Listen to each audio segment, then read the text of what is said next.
Chapter 1578. Get ready to do it. In the end, Yang Chendong shook his head. He knew that those were just memories. Now, it was time to make up his mind to eradicate all of this.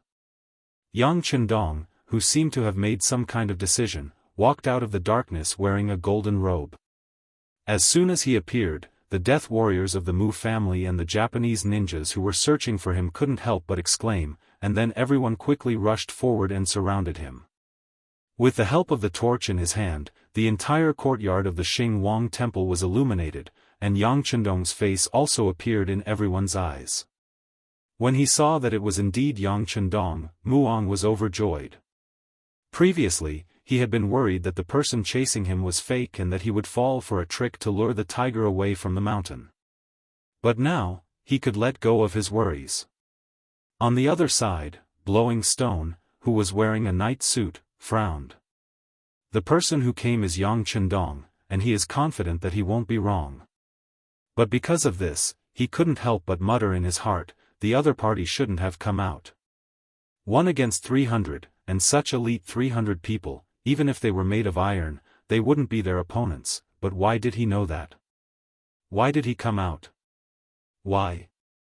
Thinking of Yang Chendong's various means before, especially the last time when Ivan's sneak attack failed, and even the 30,000 cavalry led by Yeshen were destroyed, Blowing Stone's face suddenly became ugly. Could it be that this is a trap set by Yang Chendong? When he thought of Yang Chendong's past, for some reason, Blowing Stone had a feeling of panic. Although he glanced around and didn't find anything wrong, he was still very nervous at the moment. Unlike Yang Chendong's men, Muong at this moment appeared in front of Yang Chendong as a winner. "Oh, this should be King Wunan of Damyang. I'm Muong of the Mu family. I've been waiting for a long time." The Mu family of Shiping King? Yang Chendong wasn't surprised when he heard this. He just repeated it and chuckled. Then, he didn't pay any more attention to the other party. Instead, he looked at the area under the rock. "What? Friend, are you not going to introduce yourself? Even if you want my life, you should at least let me know who you are, right?" Yang Chendong was so calm that people who didn't know would think that this was his home ground. So when they heard this, many of the Mu family's death warriors and ninjas showed resentment on their faces. As ordinary ninjas, although they know that they once worked for Yang Xie, they don't know that everything they need for training, such as food, clothing, shelter, transportation, etc., was provided by Yang Chendong.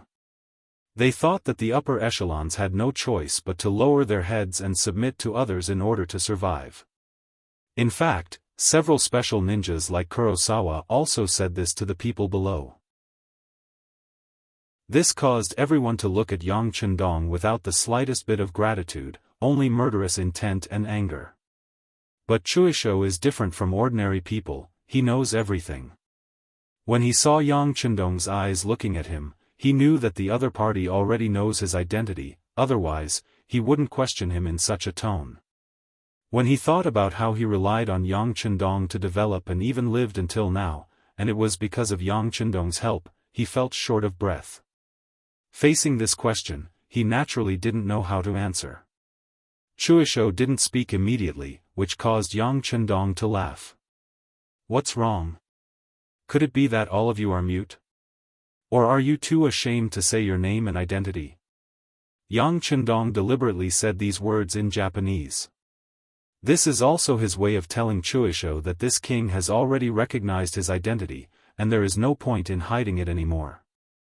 Baka. What is he talking about? Is he looking down on us ninjas?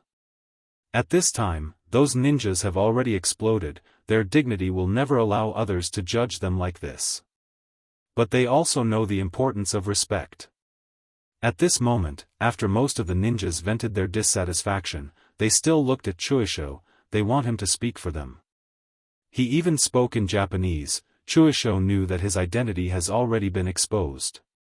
It's just that at this moment, he was no longer afraid, since he made such a choice, he must bear the consequences, so before he came, he was prepared to die, although he didn't think that this trip would be dangerous. Huh. After taking a deep breath and calming down, Chuisho finally spoke. Bugnam of Gojoseon, long time no see, I am a special ninja of the Japanese Empire, Chuisho. It turned out to be a ninja. Muon, who saw everything from the side, couldn't help but be surprised. But soon the surprise was suppressed in the bottom of his heart. This time, he didn't want to be enemies with ninjas, but to kill Yang Chendong. As long as he can complete this task, it's just a small ninja whose country has been destroyed, he really doesn't put him in his eyes. You finally dare to admit your identity? But why don't you call yourself a servant? And what Japanese empire did you say? Ha ha ha, wasn't it destroyed a long time ago? Now it's just a province of Yangxia. Yang Chendong waited for Chuisho to admit his identity, then he couldn't help but laugh. His words were full of sarcasm and contempt. In the past, these ninjas under the rock claimed to be slaves in front of Yang Chendong, and even if he wanted, these people claimed to be lackeys. But now, these small titles proved their ambition. In the face of these sarcastic words, the other ninjas who understood Chinese naturally couldn't stand it.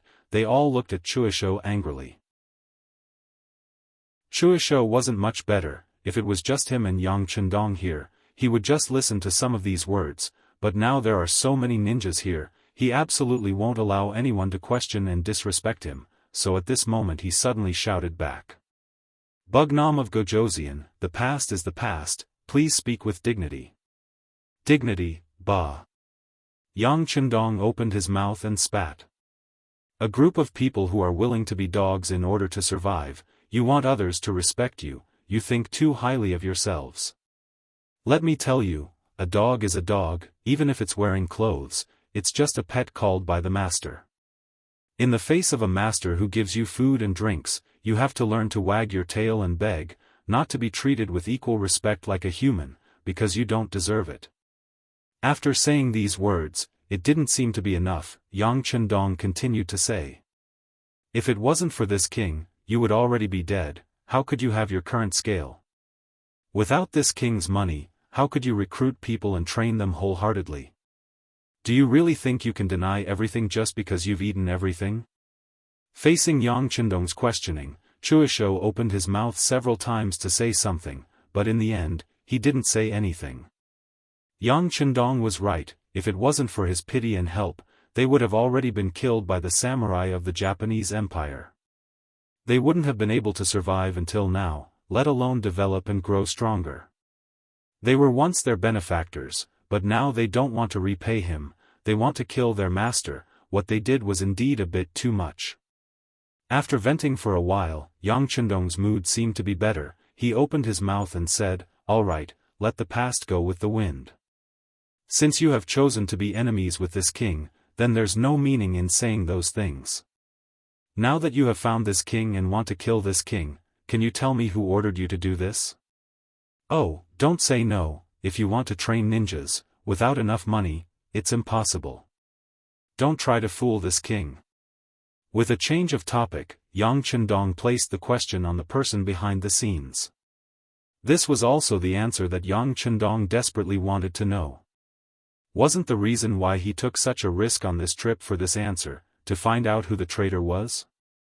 Yang Chendong didn't mention the past, he just wanted to know who ordered them to do it. This request was already very low.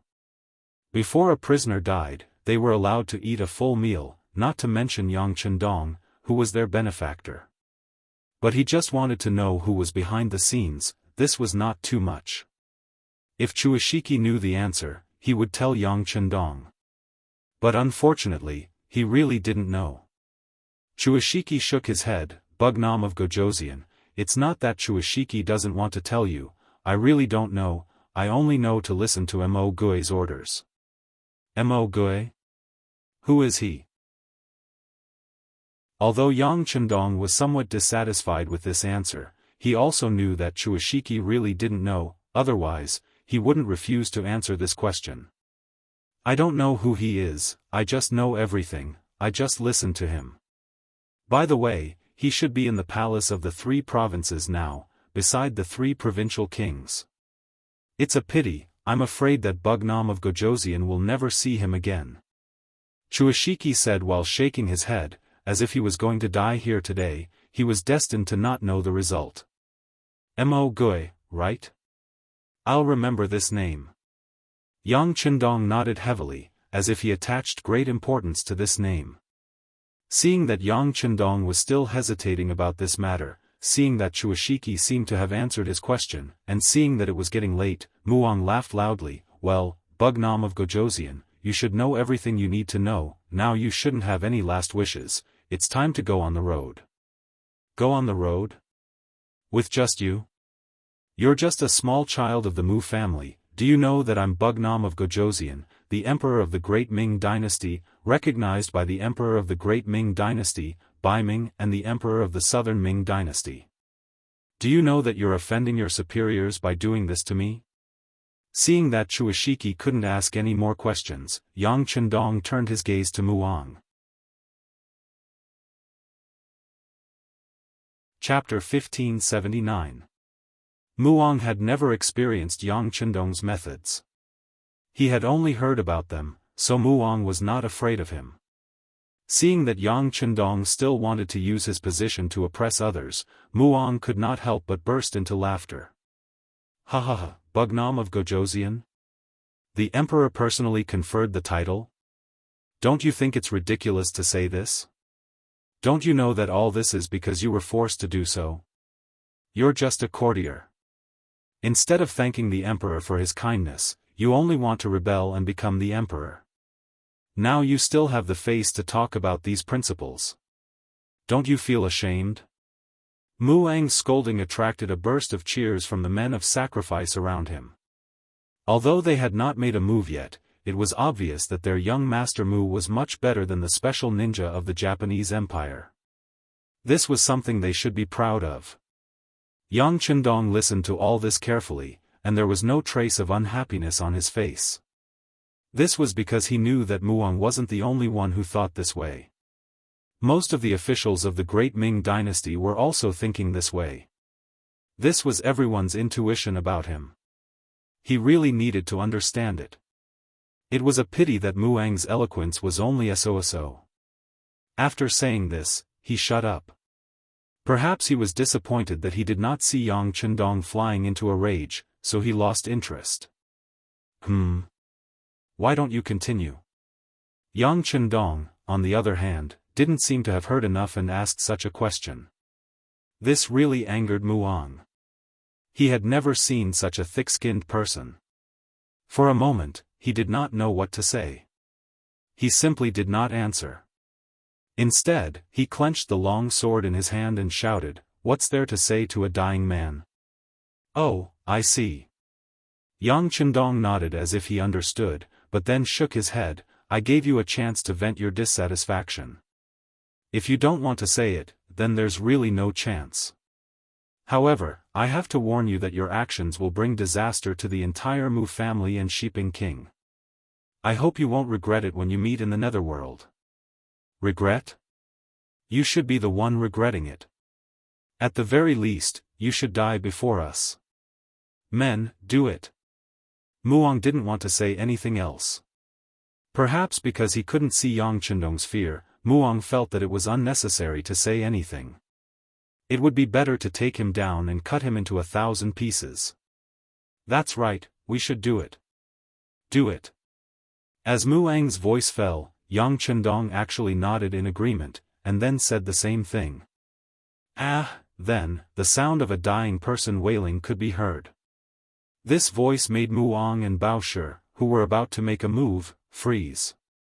They couldn't help but stop moving forward. Bang! The closed door of the temple behind them was suddenly knocked open from the outside. Then, a group of black figures jumped in and blocked the direction of the door. Not only that, at the same time, on the courtyard wall, a group of men in black rushed out from behind Yang Chendong. As soon as they appeared, they surrounded Muang and Bao Shi. The sudden change shocked Muang and Chue Ishida. Their expressions were no longer as relaxed as before.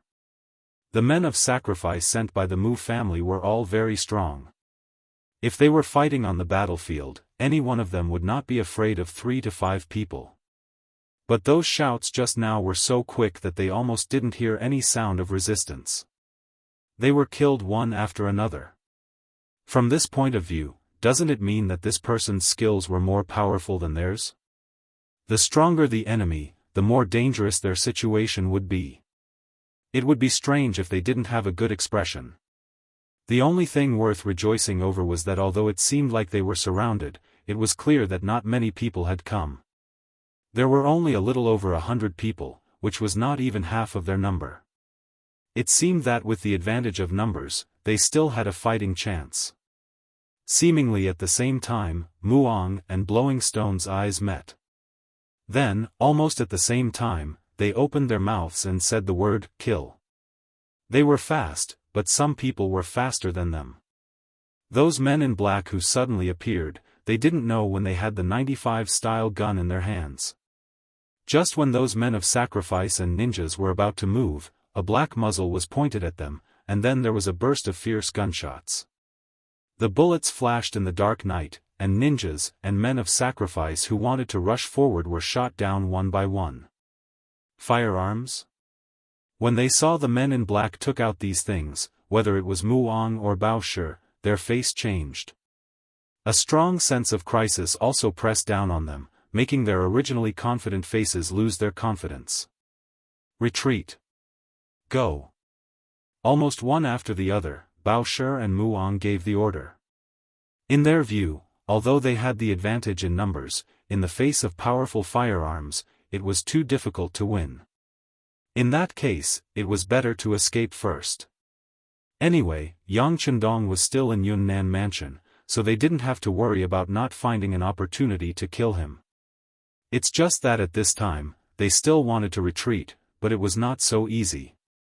A smoke bomb was thrown at them, the strong smoke exuded a nauseating smell, and their eyes couldn't help but shed tears of pain. In a short time, most people were hit and lost the ability to resist. Throw the flash bomb. Another voice came out, followed by a series of hand grenades that could blind people's eyes. They were thrown in the courtyard, making those men of sacrifice who wanted to escape in the dark, especially the ninjas, have no choice but to stop. Forget about the men of sacrifice. Their advantage was that they were not afraid of death. When their strength was obviously inferior, they were just like straws that could be harvested at any time. Ninjas were different. What they were good at was hiding, or sneaking, or running away with the help of various means. Whether it was using the surrounding environment or the reflection and refraction of light, in short, when it came to escaping, few people dared to say that they were the best. Not to mention in the originally dark environment, as long as they couldn't be killed in the first place, once they escaped, it would be extremely difficult to catch them. It was precisely because they knew and understood this that those flash bombs were thrown out. When a strong light suddenly came out and met the eyes of those ninjas, at that moment, they felt that there was a vast expanse of white in front of them. At this moment, they completely lost their direction, let alone escape. When the flash bombs appeared, the men in black with special goggles moved. They had been trained for this for a long time, and with the protection of the goggles, the flash bomb's damage to them has been minimized. One side couldn't see anything, and the other side's vision was normal, so it was easy to imagine what would happen. The sound of gunshots came out, hitting the legs of the men of sacrifice or ninjas one after another. Soon, the Xing Wang temple was dyed red with blood, and a burst of fishy smell also assailed their nostrils, making them want to vomit. Vomit. Those assassins who first experienced the smoke bombs, then the flash bombs, and then the smell of blood finally couldn't stand it anymore. They began to bend down, lowered their heads, and vomited.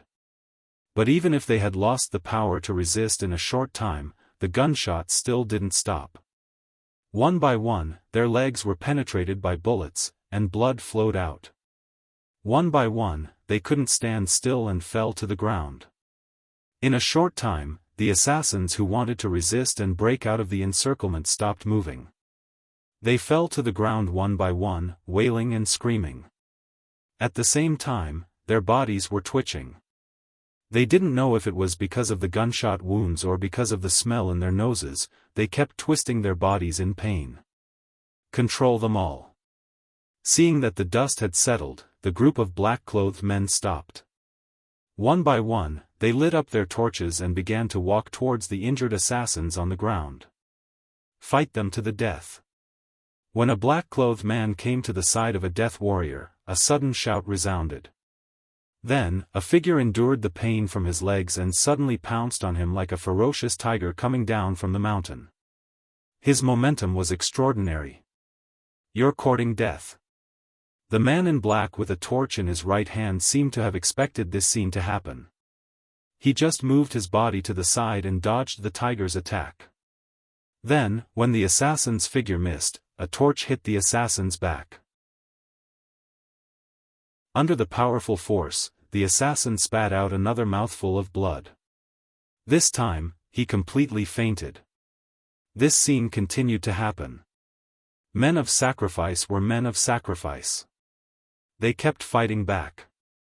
Although they had lost the support of their legs, they still fought back. However, those men in black all seemed to have unique skills. Not only were none of them injured, but they all used a single move to subdue the killers who were still unwilling to give up. Once again, they knocked them unconscious on the ground. Among them, the most obvious one was the man in black who fought against Muang. Muang was allowed to lead the team. Needless to say, his skills were excellent. Therefore, although his legs were penetrated by bullets just now, he did not give up the last chance. When he endured the pain in his legs, he jumped up and rushed toward the man in black. He was full of confidence that his sneak attack would succeed. Although he did this, he still could not avoid the result of death. But it was probably the best result to be able to drag one of them down with him before he died. Although it was said that it would be faster if it was late, when he really attacked, Muang was disappointed again. The moment he flew up, he felt that something was wrong. Then he found that in the face of his absolute counterattack, his opponent did not panic. He even saw the disdain in his opponent's eyes under the moonlight. Then, facing his fierce attack, his opponent did not dodge. On the contrary, his opponent met his attack head-on with his left fist without a torch. Chapter 1580. Logically speaking, it was a good thing that the opponent didn't dodge. But for some reason, Muang had a bad feeling in his heart. Soon, his feeling became reality. The fist collided with his body, and then he felt his whole body fall apart as if he was electrocuted. Then, he fell to the ground and fainted. But before he fainted, Muang vaguely saw a big foot stepping on his head. He didn't know what would happen next, nor did he have time to think about it, because he had already closed his eyes in pain. Okay, violent ape, this person's identity is important, we can't let him die now. A shout rang out behind him. Only then did the black-clothed man stop his foot that was about to land. Then, he fiercely stomped to the side, forcefully creating a shallow pit in the ground. Only then did he continue to walk forward, completing his mission of investigating the enemy. Sixth young master, violent ape is like this. He was born with great strength and a bad temper, but fortunately, he didn't ruin anything. Silver Hand wiped the sweat on his forehead and said nervously to Yang Chendong. It's okay, as long as he doesn't die. Even if he does die, it's okay. Yang Chendong shrugged indifferently. This time, his backup plan was the soldiers of the Wolf Fang Special Forces. Over the years, the development of the Wolf Fang Special Forces wasn't fast. It could even be described as slow, but their strength was really terrifying. They spent most of their time on training, and their strength was terrifying. If it was just a one-on-one, even the black cavalry wouldn't be their opponent. It was precisely because of the high intensity of training that they were very strict when recruiting people, so the development speed wasn't fast. But their overall combat strength was really tyrannical. This time, Yang Chendong gave them an early order to hide in Yunnan Manor and wait for orders. Yang Chendong had a large warehouse. But he wasn't a reckless person. In order to be foolproof, he had double insurance before entering the city. For example, there was the Cold Front 1st Army's 1st Division's 1st Regiment lurking in the 3 Provincial Armies recruit camp, and there were nearly 300 Wolf-Fang Special Forces members. Although there weren't many of them in total, they were the most powerful of them all. Since they were going to turn the enemy's stomach upside down, they would naturally choose quality over quantity. This time, there were a total of 130 Special Forces members who appeared at the Xingwang Temple. Each of them could fight against 10 or even dozens of people. They were well prepared and equipped with the most advanced firearms. It was only 300 assassins, and they could easily wipe them out. If it wasn't for the fact that he had to keep some of them alive to interrogate them, he would have finished off all of them with just one round of gunfire. Then again, even Mu Ang's counterattack was easily blocked. What was the use of the others struggling? It was as if Blow Stone had also launched a counterattack. His opponent was Steel Leg. Unable to use the ninja's concealment jutsu, in just 3 rounds, he was kicked in the right arm. The bones in his arm were shattered, and he fainted. Under the encirclement of 130 Wolf-Fang members, no one who resisted had a good ending. Those who underestimated the enemy were seriously injured and fainted. Those who were seriously injured were directly killed. It was a clean and quick death. Yang Chendong stopped paying attention to what was happening on the battlefield after he saw the members of Wolf-Fang attacking so cleanly and efficiently. Since the people who should be lured out had been lured out, there was no need for him to hide any strength. It was also time to counterattack. Silver Hand, where is your captain? Reporting to the 6th young master, the captain is leading people to the periphery of the 3 provinces' king's mansion. He is just waiting for the order to enter the mansion to take the people. Silver Hand was arranged to cooperate with Yang Chendong to eliminate the assassins because he was rational in doing things. But in the Wolf-Fang Special Forces, the real big brother was still the Captain Tai Hu. Okay, I will take 20 people away. The rest will be left to you. Clean up this place. When they wake up, interrogate them one by one. I want to know all the secrets in their hearts. Yang Chendong patted Silver Hand's shoulder and said so. Please rest assured, 6th young master, I promise to complete the task. This slap made Silver Hand extremely excited. He even noticed that the other team members were looking at him with envy. This was Yang Chendong, the soul of Yang Xie, the founder of the 5-star army and also the founder of the Wolf-Fang Special Forces. It could be said that everyone's current achievements were all thanks to Yang Chendong. A person who was like a god in their eyes actually patted him on the shoulder. How could his comrades not be envious? Yang Chendong didn't think so much.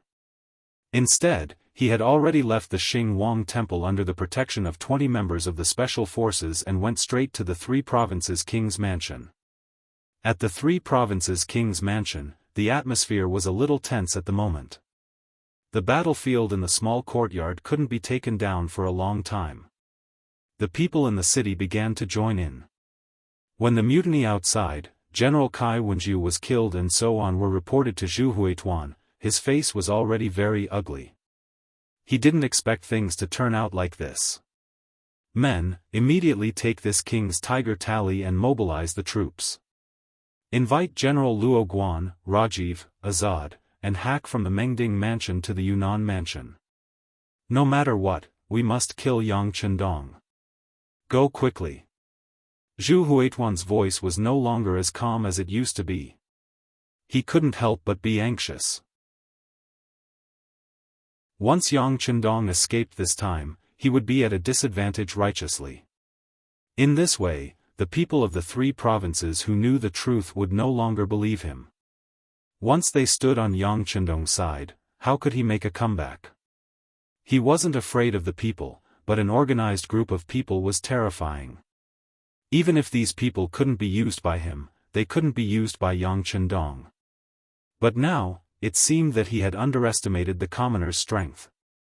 To think that they had gathered an army of over 10,000 commoners right under his nose. What kind of means did they have to use to achieve this? Thinking of this, Zhu Huihua felt his scalp tingle. He felt as if a huge mountain was pressing down on him, making it hard for him to breathe. The best way to solve all of this was to kill Yang Chendong. Once this person was gone, the people would lose their nuclear core force and it would be much easier to deal with them. In the end, Yang Chendong had to die. That's right, inform Wu Yingtu to immediately enter the city and cooperate with General Meng Ning to take over the city's defense. Once the 5-star army appears outside the city, we must defend the city and wait for reinforcements. After thinking about it, Zhu Huituan decided that this Miao King would come in handy. Zhu Huituan didn't completely believe in the Miao people.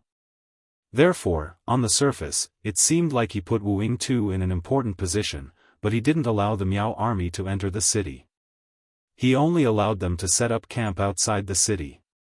But now, seeing that the situation in the city was getting out of control, he thought of the 10,000 Miao soldiers and decided to put them in an important position.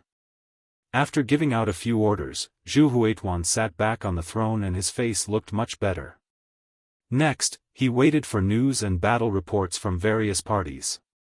At the same time, he was also looking forward to the possibility that Wang Zhangjiang could kill Yang Chendong. Zhu Huituan didn't know that Yang Chendong had already left the courtyard in the dark. Not only that, but the 2 assassin teams that were most likely to threaten his safety were also eliminated. However, this wasn't the worst. The worst thing was that his mansion was surrounded.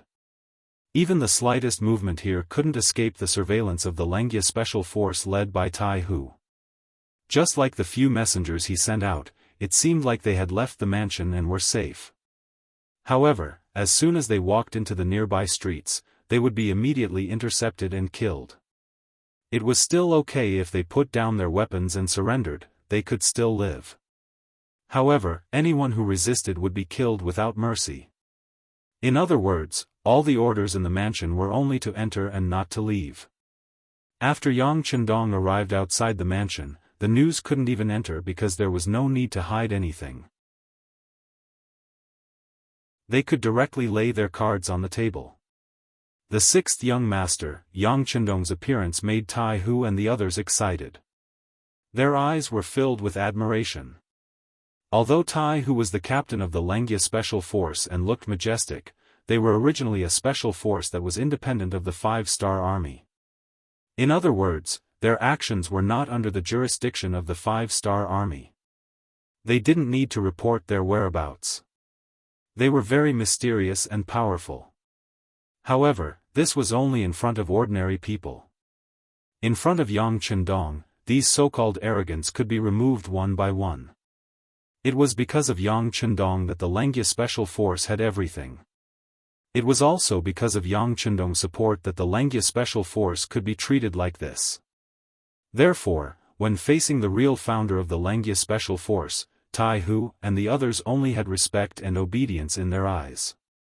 Well done. Yang Chendong had always been a person who was not stingy with his praise. When he walked to Tai Hu's side, his right hand naturally fell on his shoulder and gently patted him. Then, he asked about the situation in the mansion. Reporting to the 6th young master, there are a total of 3 doors in the mansion, the main door, the back door, and the side door. I have arranged people to watch over these 3 doors. I guarantee that when they come out, they will be killed.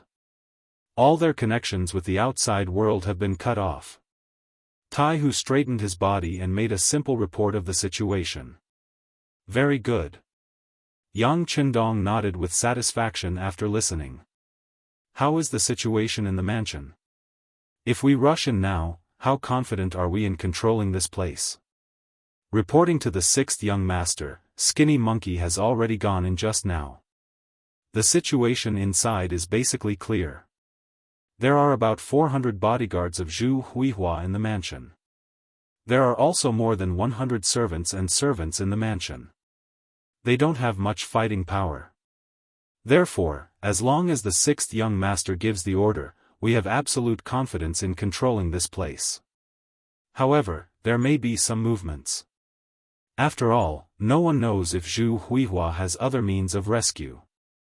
When Taihu said this, he didn't look very confident.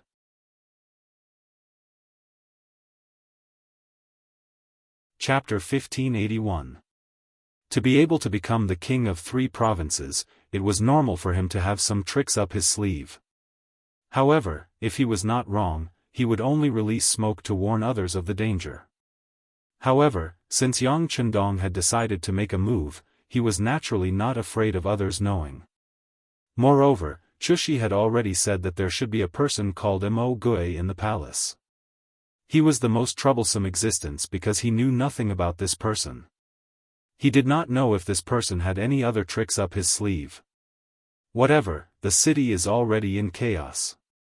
Now that the citizens have joined the war, we can't wait any longer. Otherwise, we will lose our strength. Let's do it this way. Tell everyone to get ready. We will attack in 10 minutes. We must finish the battle in the shortest time possible. As for whether there will be any reinforcements, we don't have to worry about that. With the current situation, I want to see who will come to save the king of 3 provinces. Yang Chendong made his final decision. He had 500 black cavalry soldiers to defend a few small courtyards.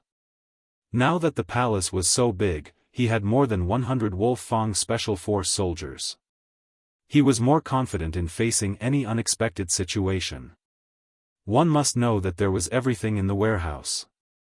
At worst, he could take out a small portion of the weapons in the warehouse and it would be enough to solve any problems.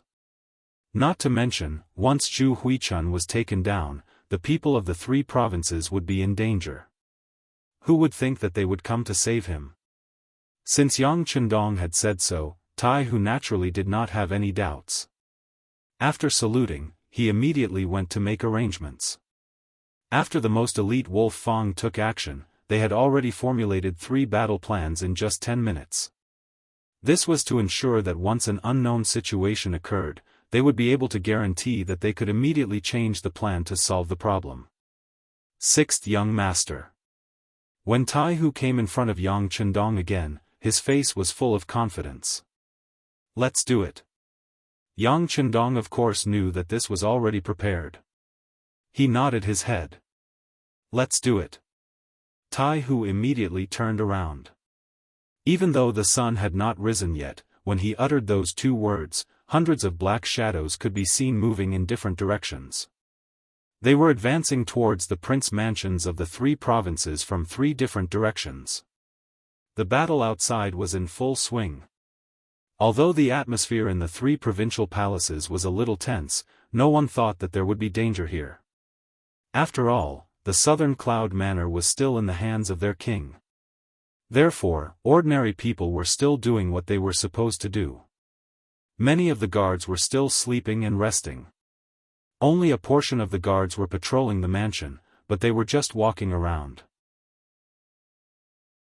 When the members of the special forces suddenly appeared like ghosts, many of the guards fell to the ground before they could react to what had happened. Most of them had a fatal wound on their bodies. One of the weapons that the special forces members were most used to using was the 3-pronged bayonet. This type of weapon was already banned in the future. Its lethality was too great. Once one was injured by it, one would basically die from excessive bleeding. Scheming against the unsuspecting. With the strong attacking the weak, the patrolling guards didn't even have time to react before a third of them died. At this moment, someone finally reacted and began to shout loudly to warn the others. However, shouting at this moment wouldn't affect the overall situation. Even if the guards who were already resting woke up and took out their swords, they would only be able to hold on for a little longer. Not good, not good. A guard rushed into the main hall of the prince mansion and knelt down in front of the prince of the 3 provinces, Zhu Huichun. What's going on? Why are you so flustered? Zhu Huichun was unhappy. On the other hand, Chen Tian, who was standing at the side waiting for news, had an extremely ugly expression. This was because he could vaguely hear the battle cries and it didn't seem to be far away. This made his scalp tingle. Reporting to your majesty, someone suddenly launched an attack on the prince mansion. The guards, what's wrong with the guards? Zhu Huichen walked forward impatiently and grabbed the guard's collar as he asked anxiously. The guards can't hold on anymore. What? Hearing this, Zhu Huichen couldn't help but let go of his right hand and involuntarily took a few steps back until he came to Chen Tian's side. After being supported by Chen Tian, he stopped. However, his face was pale and it was obvious that he was frightened. Even Chen Tian, who was behind him, wasn't any better. This was because he didn't expect that someone would have designs on the prince mansion at this time and harm the prince mansion. However, intuitively, he still didn't think that it was Yang Chendong's doing. This was Yunnan Manor and the other party was surrounded in the small courtyard. Logically speaking, the other party should be unable to protect himself. Why would they come to find trouble with him? How would Chen Tian know that Yang Chendong's personal strength was strong?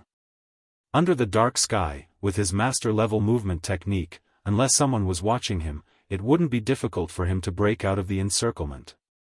Chen Tian didn't think that it was Yang Chendong's doing. He looked at the guard and asked, "Do you know who is coming? How many people are there?" "I don't know. Those people are too strong. Our guards aren't their opponents at all. We only held on for a while because of our advantage in numbers. However, now that we don't have the advantage in numbers, we can't hold on any longer. Your Majesty, please think of a way." The guard who reported the news shook his head. Under the dark sky, how could he have the time to observe those things? He was only here to report the news. On the other hand, Zhu Huichen was worthy of being the king of 3 provinces. He still had some courage. The panic just now was only because of the sudden incident. Now that he knew the situation outside, he immediately said, Go and set a fire. Inform the people outside that the prince mansion is in danger." "Oh." The guard responded and turned to leave. Zhu Huichen, who was left behind, grabbed Chen Tian's arm and went straight to the inner courtyard. A cunning rabbit has 3 burrows. Zhu Huichen killed his elder brother and younger brother. He also offended the southern Ming dynasty and Bugnam of Gojoseon. Under such circumstances, how could he not have a backup plan? For example, there was a secret basement in the prince mansion.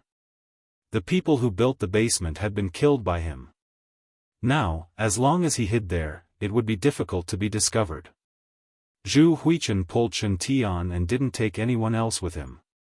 He didn't even care about his family members. He quietly disappeared from the prince mansion and hid in a secret room. As the host, Zhu Huichen was prepared. However, as a guest, Mo Gui didn't have such conditions. When he learned that someone had killed their way into the prince mansion, he let out a long sigh. Then, he went to the transmitter and started to send a message. This was the last telegram that Mo Gui could send. He had already thought of the content. However, he had been hoping that he wouldn't need to use the content in his life. But now, even the prince mansion of 3 provinces was about to be attacked. He knew that it was time. This was a telegram of desperation. Mo Gui sent the message that someone had killed their way into the prince mansion and that he would be killed soon. He also reported that Zhu Huichen was a good-for-nothing who was indecisive. That was why he had ruined the good situation. It was a mistake to ally with such a person. Yes, Mo Gui thought that Yang Chendong was going to die. There were only 500 people. So what if they were powerful? If Zhu Huichen came up to kill, he would directly send all the 50,000 troops in the city. Even if the other party had firearms, under the absolute advantage of numbers, he would be able to break through the defense line and kill Yang Chendong. However, the stupid Zhu Huichen chose to capture Yang Chendong alive. As a result, he lost the initiative. When Mo Gui wanted to change his mind, it was too late. After that, Mo Gui expressed his gratitude to Uncle Ing for saving his life. He said that it was time for him to repay Uncle Ing for saving his life. He would die to repay Uncle Ying's kindness. After sending the telegram, Mo Gui dismantled the radio station and buried it where he had dug the hole. He didn't want people to know that there was a radio station here, because it would make people think of Uncle Ying behind him and threaten the safety of some people. When he was done, the battle cries outside the door were getting closer and closer. Mo Gui smiled bitterly and took out a pill from his sleeve. He swallowed it without hesitation and closed his mouth. Clang! The door was pushed open and two special forces rushed in. It wasn't difficult for Langya to take down the entire prince mansion. In the end, all the guards in the mansion were killed. The few who surrendered survived. Unfortunately, they didn't find Zhu Huichen. Even Chen Tian, the civil official, was nowhere to be found. Bring Zhu Changjiu here. Yang Chendong called the steward of the prince's mansion, who had been instigated by Yang San, after failing to find anyone and even searching twice carefully, came to no avail. Zhu Changjiu came to Yang Chendong, trembling with fear. After knowing the identity of the person who came, he knelt on the ground and shouted, "Long live Bugnam of Gojoseon." "Well, don't be afraid. You're one of us. We won't make things difficult for you. When we're done here, you can go to Yangxia and reunite with your sister. You're a meritorious official, so you'll be rewarded accordingly." After comforting him, Yang Chendong asked if there was a secret passage or a basement in the mansion. Although Zhu Changjiu had been with Zhu Huichen for many years, he didn't know much about it. He shook his head and said, "Your Majesty, I really don't know about it." Yang Chendong was not surprised by this answer. After all, Zhu Huihua had even abandoned his wife and child. In other words, even his family members did not know the location of the secret passage, let alone a steward of the residence. "Well, you should know a man called Mo Gui, right?"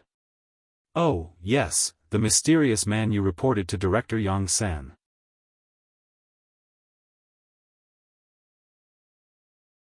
Chapter 1582. His name is Mo Gui? This humble one knows this person. Zhu Changjiu, who had regained his senses, quickly replied. "Okay, bring him in." Yang Chendong waved his hand, and Mo Gui, who was pale, was carried into the yard and stood in front of Zhu Changjiu. Zhu Changjiu had indeed taken poison. The special forces were still a step too late and did not manage to save him. But even so, Yang Chendong still needed to confirm this person's identity. Once he was sure, he might be able to obtain some information by searching for this person's identity. Yes, he's the mysterious man. Zhu Changjiu didn't know Mo Gui's name, but he had seen him before, so he recognized him immediately. "All right, thank you. You can go and rest now." Yang Chendong nodded. His gaze fell on the dead Mo Gui as he spoke regretfully. He was so close to catching this person. If he guessed correctly, this person should be the mole who reported Yang Xia's situation to Zhu Huichen. But he didn't know who ordered him to do so. Yang Chendong had a good memory. He thought about it carefully. It was definitely the first time he saw Mo Gui. It made sense. The mole was so careful that he couldn't find any clues even after investigating for a long time. Why would he send someone to contact Zhu Huichen? "Come, take care of this person's body and get someone to draw a portrait." Yang Chendong still hoped that someone could recognize Mo Gui. Maybe there would be new clues. "Sixth young master, our people found this radio in Mo Gui's yard." Tai Hu appeared, holding a dark green iron box. "Oh." Yang Chendong's eyes lit up. Every radio station was a big warehouse item. When it was distributed, it had a serial number and was kept. Perhaps he could find some clues from this radio station. For example, the number 9826 was written at the bottom of the radio station. This was an important clue. Yang Chendong asked Tai Hu to keep it well and hand it over to Bureau Chief Yang San so that he could investigate it. "By the way, what's the situation outside?" Before Zhu Huichun disappeared, there was a big fire in the mansion. Everyone in the city must know that the mansion was in danger. If there were reinforcements, they should be here soon. Our brothers are watching outside. They haven't reported back yet, so there shouldn't be any reinforcements, Tai Hu replied respectfully. No reinforcements? Hee, then there shouldn't be any. After Yang Chendong heard this, a smile appeared on his face. Although it was already dark, it was impossible for the prince's mansion not to attract attention when it first caught fire and was followed by billowing smoke. If there were reinforcements, they would have been here long ago. But it had been half an hour, and no reinforcements were still not here, which meant there was a big problem. It would be best if there were no reinforcements. Even if there were, Yang Chendong would not be afraid. So this problem was quickly put to the back of his mind.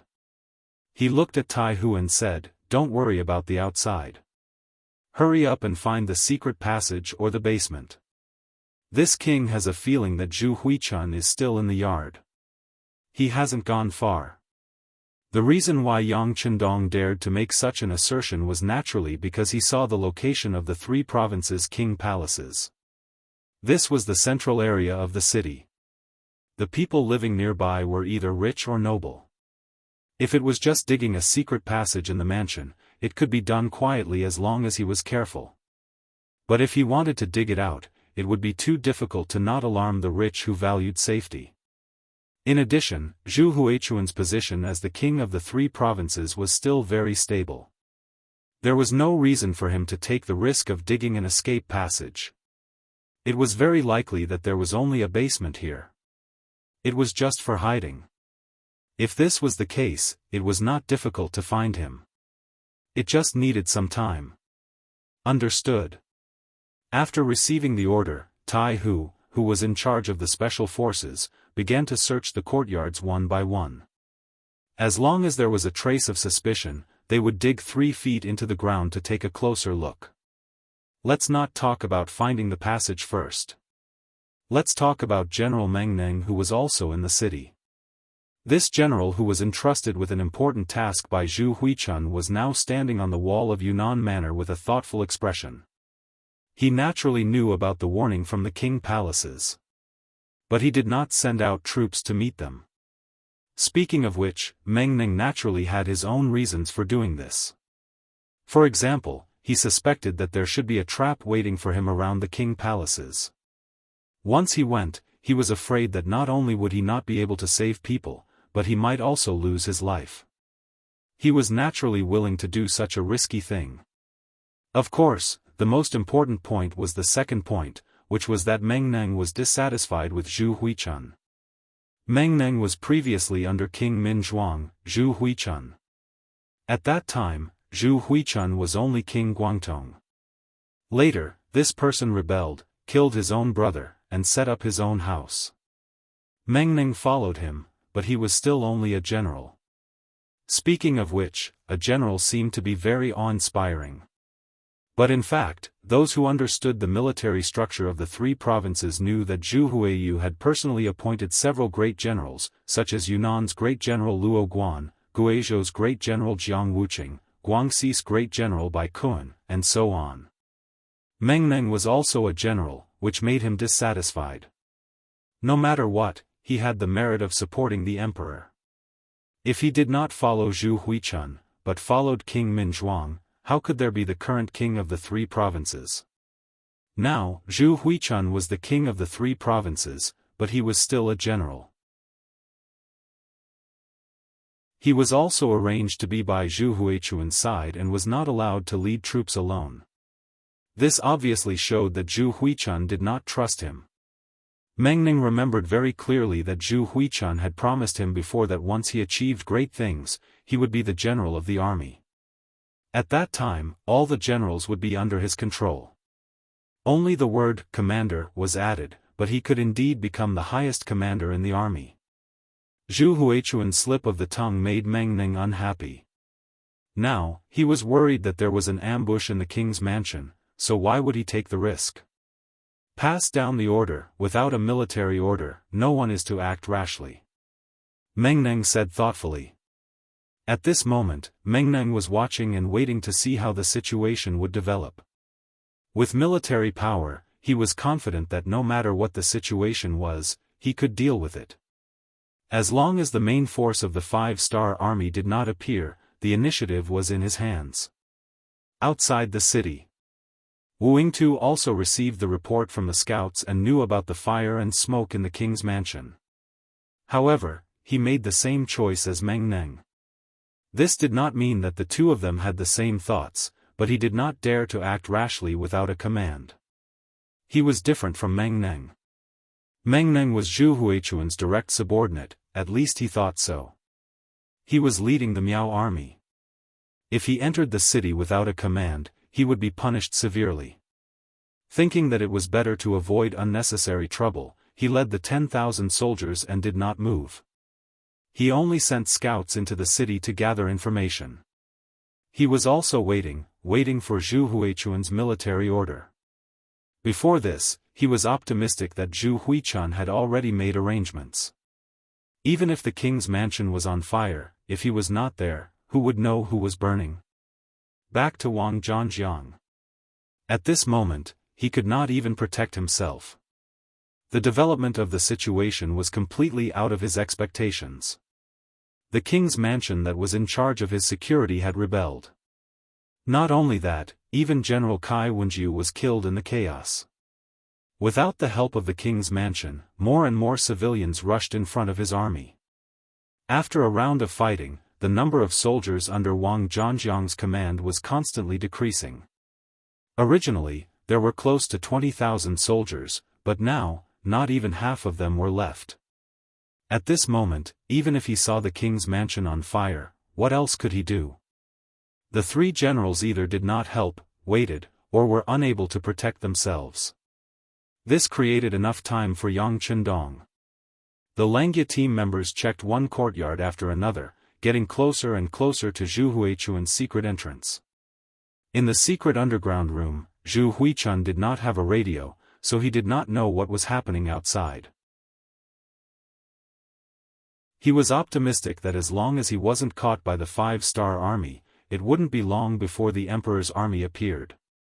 Then, the prince's mansion would be taken back and he would be safe. I did not expect this Yang Chendong to have a trick up his sleeve. He actually wants to catch me. Just you wait, after this king quells the chaos, I will definitely cut you into pieces. Even in the secret room, Zhu Huichuan was still cursing Yang Chendong, venting his dissatisfaction. The only one standing at the side, Chen Tian, also had a look of resentment. However, he saw deeper than Zhu Huichuan. He said fawningly, "Your Majesty, actually, it is not entirely a bad thing that the king's mansion is under attack. At least this Yang Chendong has revealed all his trump cards. Once our army surrounds the king's mansion, at that time, he will not have any tricks up his sleeves. He will really be at our mercy." Well said. Zhu Huichuan burst into laughter after hearing these words. However, Chen Tian also expressed his worry, "Your Majesty, I am afraid that Yang Chendong will not be able to find your Majesty. In his desperation, will he vent his anger on the people in the king's mansion? He won't." On this point, Zhu Huichuan was very confident. This was also the reason why he only brought Chen Tian to the secret room and did not bring his family. He said confidently, "If Yang Chendong dares to harm my family, then his reputation will be tarnished for thousands of years. In this way, he will have no place to turn over. Furthermore, if he can't find this king, what is the use of taking my family? There's no way he doesn't understand this." This was the current situation of the Great Ming Dynasty, or rather, the current situation of the Han people under the influence of Confucianism. Here, the emphasis was on not harming the family.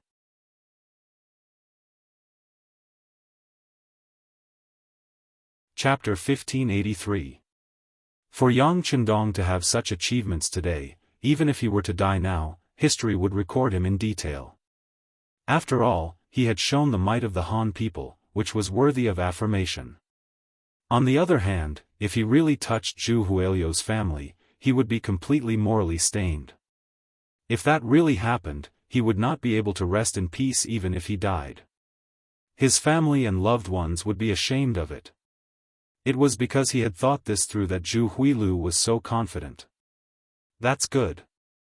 If that's the case, the king has nothing to worry about.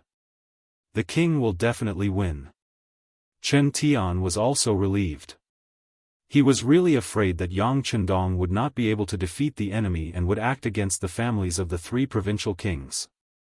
However, after thinking about it carefully, the advantages outweighed the disadvantages. As long as Yang Chendong still had a shred of rationality, he would not do such a thing. Hearing the slogan that the king will definitely win, Chen Tian laughed out loud. Alright, let's see how Yang Chendong is captured alive or how he dies. Does he really think that he can turn the situation around after taking down the prince's mansion? This proves that he can't hold on any longer. This is just his last act of madness. He is definitely going to lose. Yang Chendong, who Zhu Huilu thought was going to lose, was currently sitting on the throne where Zhu Huilu sat, quietly listening to Tai Hu's report. Sixth young master, the 10,000 Miao soldiers outside the city did not act rashly because they did not receive any orders and did not know what was going on here. Actually, this is normal. However, why is that General Meng Ning also not moving? This is really hard to understand. Tai Hu looked as if he was asking for advice. After all, it was a rare opportunity to learn from Yang Chendong directly. Yang Chendong also thought highly of Tai Hu. If there was an opportunity to teach him, he would not be stingy. He first smiled, then said, "The development of everything in the world is not the same. Everyone has their own selfish motives. Obviously, this Meng Ning also has his own thoughts. Before figuring out why the prince's mansion was set on fire, he will not act rashly. I think he is afraid of falling into our ambush and wants to wait for the best price." Ah! But Zhu Huihua was his king. If his king was in trouble, shouldn't his subordinates immediately send troops to save him? Isn't he afraid that Zhu Huichen is really fine and will come back to settle old scores with him? Tai Hu still didn't understand. Yang Chendong said patiently, "If it were any other time, of course I would be scared. But now was the most chaotic time. Moreover, if Zhu Huiying is fine, then something must be wrong with this prince. If that is the case, Yang Xie will definitely be in chaos. If Zhu Huilu wants to take advantage of this opportunity to gain benefits, he must have people around him. Meng Ning knows this and knows that he is still valuable, so he is not afraid that Zhu Huilu will turn against him. So that's how it is." Tai Hu finally understood. Then he smiled and said, "But it's a pity that he doesn't know that not only is the sixth young master fine, but only a little over 100 of us from the special forces managed to take down the prince's residence. He's going to miss such a good opportunity to serve the emperor and perform well." That's right. Yang Chendong shared the same opinion. The prince's residence was not the courtyard he lived in. Because it was small, it was easy to defend. The prince's residence was big and had many walls. If Meng Ning led the army here, it would be impossible for him to defend this place. The best result would be for him to leave with his men. In this way, he would lose the chance to capture Zhu Huilu alive. It could be said that all his efforts would be in vain. However, Meng Ning did not seize this opportunity, which doomed the three provincial kings to defeat. While the two of them were still talking, the special forces on the other side were not idle. Other than leaving the necessary people to guard the three gates to prevent any accidents, the other members were carefully searching. Since Yang Chendong said that Zhu Huilu didn't run away, then he definitely wouldn't run away. As long as they searched carefully, they would definitely find the entrance to the secret passage. That would be the time for Wolf Fong to perform a meritorious service. Every member of the team was searching attentively, not wanting to leave any corner unturned. Among them, Skinny Monkey's movements were the fastest. Looking carefully, the members of Wolf Fong were all tall and strong. In comparison, Skinny Monkey, who weighed less than 50 kilograms, was an exception. However, not only did he become a member of Wolf Fang, but he was also the leader of Wolf Fang, Iron Tiger. This was because he had real skills in other aspects. For example, he was the one who entered the prince's residence to investigate. Relying on his small body, his qigong was very good, and he was also very agile. He was very suitable for spying. His skills were not difficult, but he also knew a lot of unorthodox ways. One of them was tomb raiding.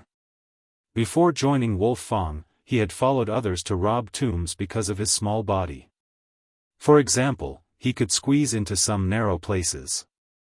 For this reason, he was more familiar with the structure of the underground secret passage than the other members. He led a small team of 10 people to search one house after another. His hand tapped on the first floor to see if it was different from the other floors. In this way, in a short period of time, when the others only searched 2 or 3 houses, he had already searched 7 or 8 houses with this method. Finally, he stepped into the house at the secret entrance. This was a storage room, and there were all kinds of daily necessities inside. A room like this looked no different from any other room. However, under Skinny Monkey's leadership, everyone still carefully checked every inch of the room. When he finally came to the corner of the room, in front of a pile of salt, he suddenly stopped. A faintly discernible shoe print was right below the salt bag. If it wasn't for the light of the torch, he was afraid that this oversight would have directly swept past it. "Has anyone been here before?" Skinny Monkey squatted down and asked the other members. Someone must have pushed the door open to check, but no one would search this corner. One of the team members answered aloud. "Hee, this is interesting." Skinny Monkey agreed with this answer. It was because of this that his eyes became brighter. "Someone, move this salt bag away. Be careful." Skinny Monkey was their captain. After the captain gave the order, a member immediately came forward and moved the salt bag away, revealing a flat ground. Just from the appearance alone, it was impossible to tell that it was different from other places. If this is the entrance, it's really ingenious. The skinny monkey-like man smiled with great interest. Then, he leaned forward and gently knocked on the floor a few times. A few echoes sounded, making a slightly crisp sound. This sound was completely different from the dull sound of knocking on the ground. When this sound came out, Skinny Monkey's smile became wider, then he said with a very confident tone, "Go and call more people here. There's something here." This was also why Skinny Monkey was cautious. If the 3 provincial kings were really hiding here, in case there were any ambushes or traps, his group of 10 people was still too small. After Skinny Monkey gave the order, several groups of Special Forces members nearby rushed over. When the number of people reached 50, Skinny Monkey decisively got someone to find a heavy hammer and smashed it fiercely on the ground. He believed that there must be some kind of mechanism controlling this place, but he didn't have time to find it. He could only use the simplest method, violently smashing the door. Dang dang dang, dang dang dang, under the continuous smashing of the heavy hammer, a black hole with a diameter of nearly 1 meter appeared in front of everyone. At this moment, Skinny Monkey didn't need to say anything. A member suddenly jumped in and disappeared. In the underground secret room, Zhu Huiqi and Chen Tian were still talking about the outside world. From their conversation, they had already determined that the reinforcements were about to arrive, and they should be getting closer and closer to getting out. At this moment, a sound came out, causing Zhu Huiqi and Chen Tian's faces to gradually turn ugly. Obviously, they had thought of something, but before they could do anything, the crashing sound stopped, and a figure appeared in their sight. Then, the skinny monkey-like figure jumped down and came to Zhu Huiqi and Chen Tian.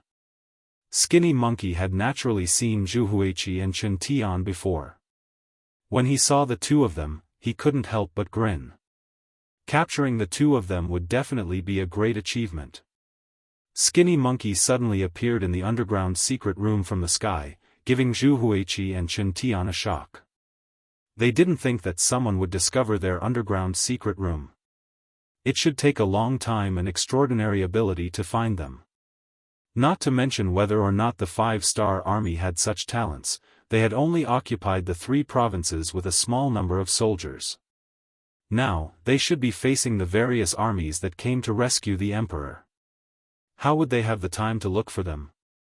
On the bright side, the 5-star army that occupied the prince's mansion should have been surrounded by the emperor's army, or even killed. But what was going on now? At this moment, both Zhu Huiqi and Chen Tian's faces were very ugly. Chen Tian even intentionally rubbed his eyes. Obviously, even now, he still didn't think that all of this was real. The 2 of you don't have to doubt, you are now our captives. Of course, you can resist, but the consequences, will be very serious. Skinny Monkey said as he took out the military knife in his hand and played with it. It was as if he was saying, if you dare to act rashly, I won't be polite.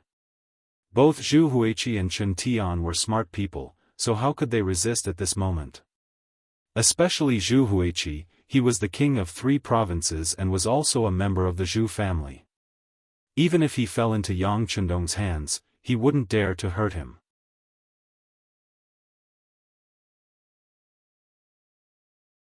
Chapter 1584. Just like what Yang Chendong thought before, as the people of the great Ming dynasty, they had their own pride.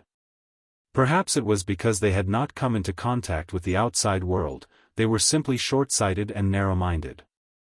In the eyes of these people, the great Ming dynasty was the whole world. Anyone outside of the great Ming dynasty was a barbarian. They should look up to the great Ming dynasty, especially the people of the Zhu family, who were incomparably proud and arrogant. Even if Zhu Huichen killed his brother, so what? That was their Zhu family's matter. Not to mention, he still had the title of the 3 kings. Based on this, as long as he didn't really rebel against the great Ming dynasty, even if he did something wrong, the emperor wouldn't do anything to him, let alone Bugnam of Gojoseon, who wouldn't dare to do anything to him. With this thought in mind, after a brief shock, Zhu Huichen tidied up his robe and became arrogant again. Where is Bugnam of Gojoseon? This king wants to see him. Seeing that Zhu Huichen had given up the intention to resist, the skinny monkey-like man immediately laughed, turned around, and said, then please. When Zhu Huichen reappeared in the main hall of the king's mansion, he was no longer the king, but a prisoner. Yang Chendong sat on the throne that Zhu Huiqi was supposed to sit on and look down.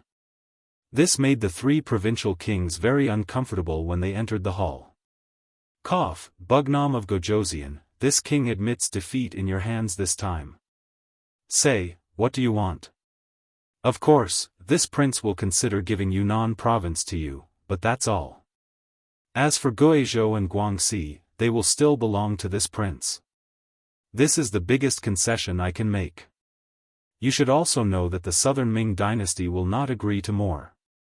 After entering the main hall, Zhu Huichen said to Yang Chendong in a warning tone, giving people the feeling that Bugnam of Gojoseon had taken advantage of him. He. Yang Chendong couldn't help but laugh out loud. At this time, Zhu Huichen still wanted to use the southern Ming Empire to suppress him. Such a person's mind was completely corrupted by the great Ming Empire. If it was described in Yang Chendong's words, then it was hopeless. Zhu Huiyun didn't know about this. Seeing Yang Chendong laughing, he thought that the other party was very satisfied with this result. He couldn't help but heave a sigh of relief. No matter what, he was still a prisoner. Although he believed that with the southern Ming Empire as his backing and his surname being Zhu, Yang Chendong wouldn't have the guts to do anything to him. However, this was his own opinion. Who knew if this person would go crazy and suddenly attack him? Others might not know what kind of person he was in Nan Ming's eyes, but how could he not know? He killed his brothers and forced the southern Ming Empire to make him the king of 3 provinces. It was hard to say that Zhu Qizhen didn't have any thoughts at all. Perhaps he could borrow Yang Chendong's hand to kill him, and Zhu Qizhan might even be happy. Alright, since that's the case, please send someone to send this prince out of the city. Don't worry, since this prince has lost this time, I will admit defeat. I won't send anyone to seize Yunnan province. Zhu Huiyun thought that he had the upper hand and spoke with a magnanimous look. What he didn't know was that after these words, Yang Chendong couldn't help but laugh out loud again. When Chen Tian heard this laughter, his expression changed drastically. He had dealt with Yang Chendong more than once or twice, and he had never really gained any advantage. He didn't think that the other party would let things go so easily now that he had the initiative. Your Majesty, please don't say any more. Chen Tian felt that something was wrong. He stretched out his right hand and gently tugged on Zhu Huiyun's sleeve as he reminded him softly. What's going on? Zhu Huiyun also felt that something was wrong, but he couldn't figure it out. There was no need for Zhu Huiyun to figure it out because Yang Chendong had already opened his mouth and said, "Let you go?" Zhu Huiyun, has your brain been eaten by a dog? Can't you see the situation clearly at this time? Yang Chendong, how can you say that? I'm a member of the imperial family with the surname Zhu, and I'm also the Southern Ming Emperor's king of the 3 provinces. How can you slander me here?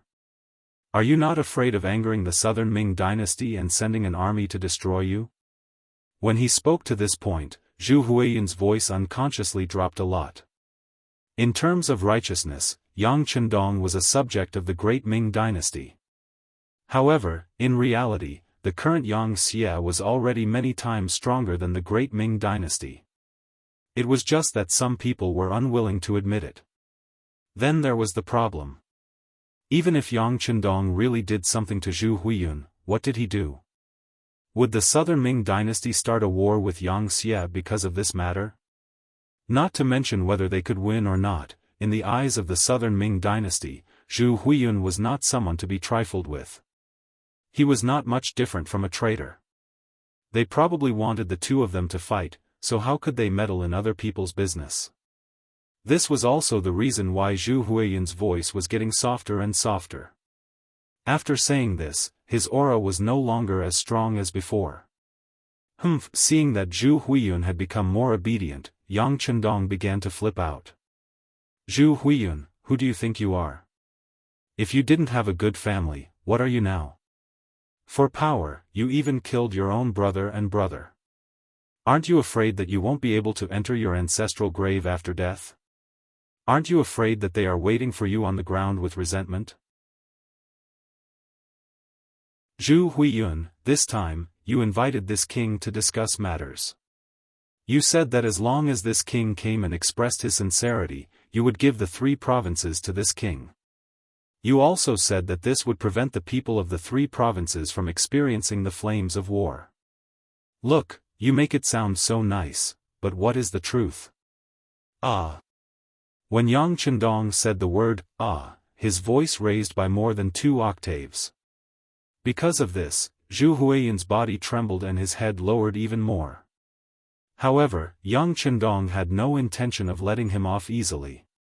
He continued to say, the truth is, ever since this king entered Yunnan Manor, you have always wanted to kill this king. You launched fierce attacks again and again. If it weren't for this king's strong warriors, I'm afraid that this king would be dead by now and end up like your brother and brother. Since you wanted to kill this prince, and now you've been captured by this prince, then tell me, do you think this matter will be resolved so easily? What do you want to do? Don't tell me you still want to harm this king? Hearing this, Zhu Huiyun could no longer be an ostrich. Harm you? Bah! You don't deserve it. Yang Chendong shook his head, then said in a resolute and unquestionable tone, what's the difference between killing you and killing an ant? When the time comes, this king only needs to tell the world that you were afraid because you did something wrong and committed suicide in the king's mansion. I'm sure this result will convince a lot of people and make many people believe it. At that time, tell me, who will care about a dead person? No. Zhu Huiyun's face changed drastically. It was not wrong for him to like power. In order to obtain power, he would do anything and kill countless people. However, this did not mean that he was not afraid of death. Killing others and being killed by others were two completely different concepts and results. What's wrong? Are you afraid? Seeing Zhu Huiyun's pale face, Yang Chendong knew that he had warned him enough. Next, it was time to ask for the result, which was what he wanted to know the most. Compared to this result, Zhu Huiyun's life and death really did not matter to him. He was just a king with the surname Zhu in the Great Ming Dynasty. In today's Great Ming Dynasty, there were dozens if not hundreds of kings like him. However, many of the kings were just in name. Not many people had the military power of 3 provinces like Zhu Huiyun. So what if he had the military power of 3 provinces? For Yang Chendong, who had already occupied Eastern Europe, the grasslands, Southeast Asia, and Central Asia, these 3 provinces had never been in his eyes. Zhu Huiyun, this king just wants to tell you that killing you is like killing an ant to this king. It's not a problem at all.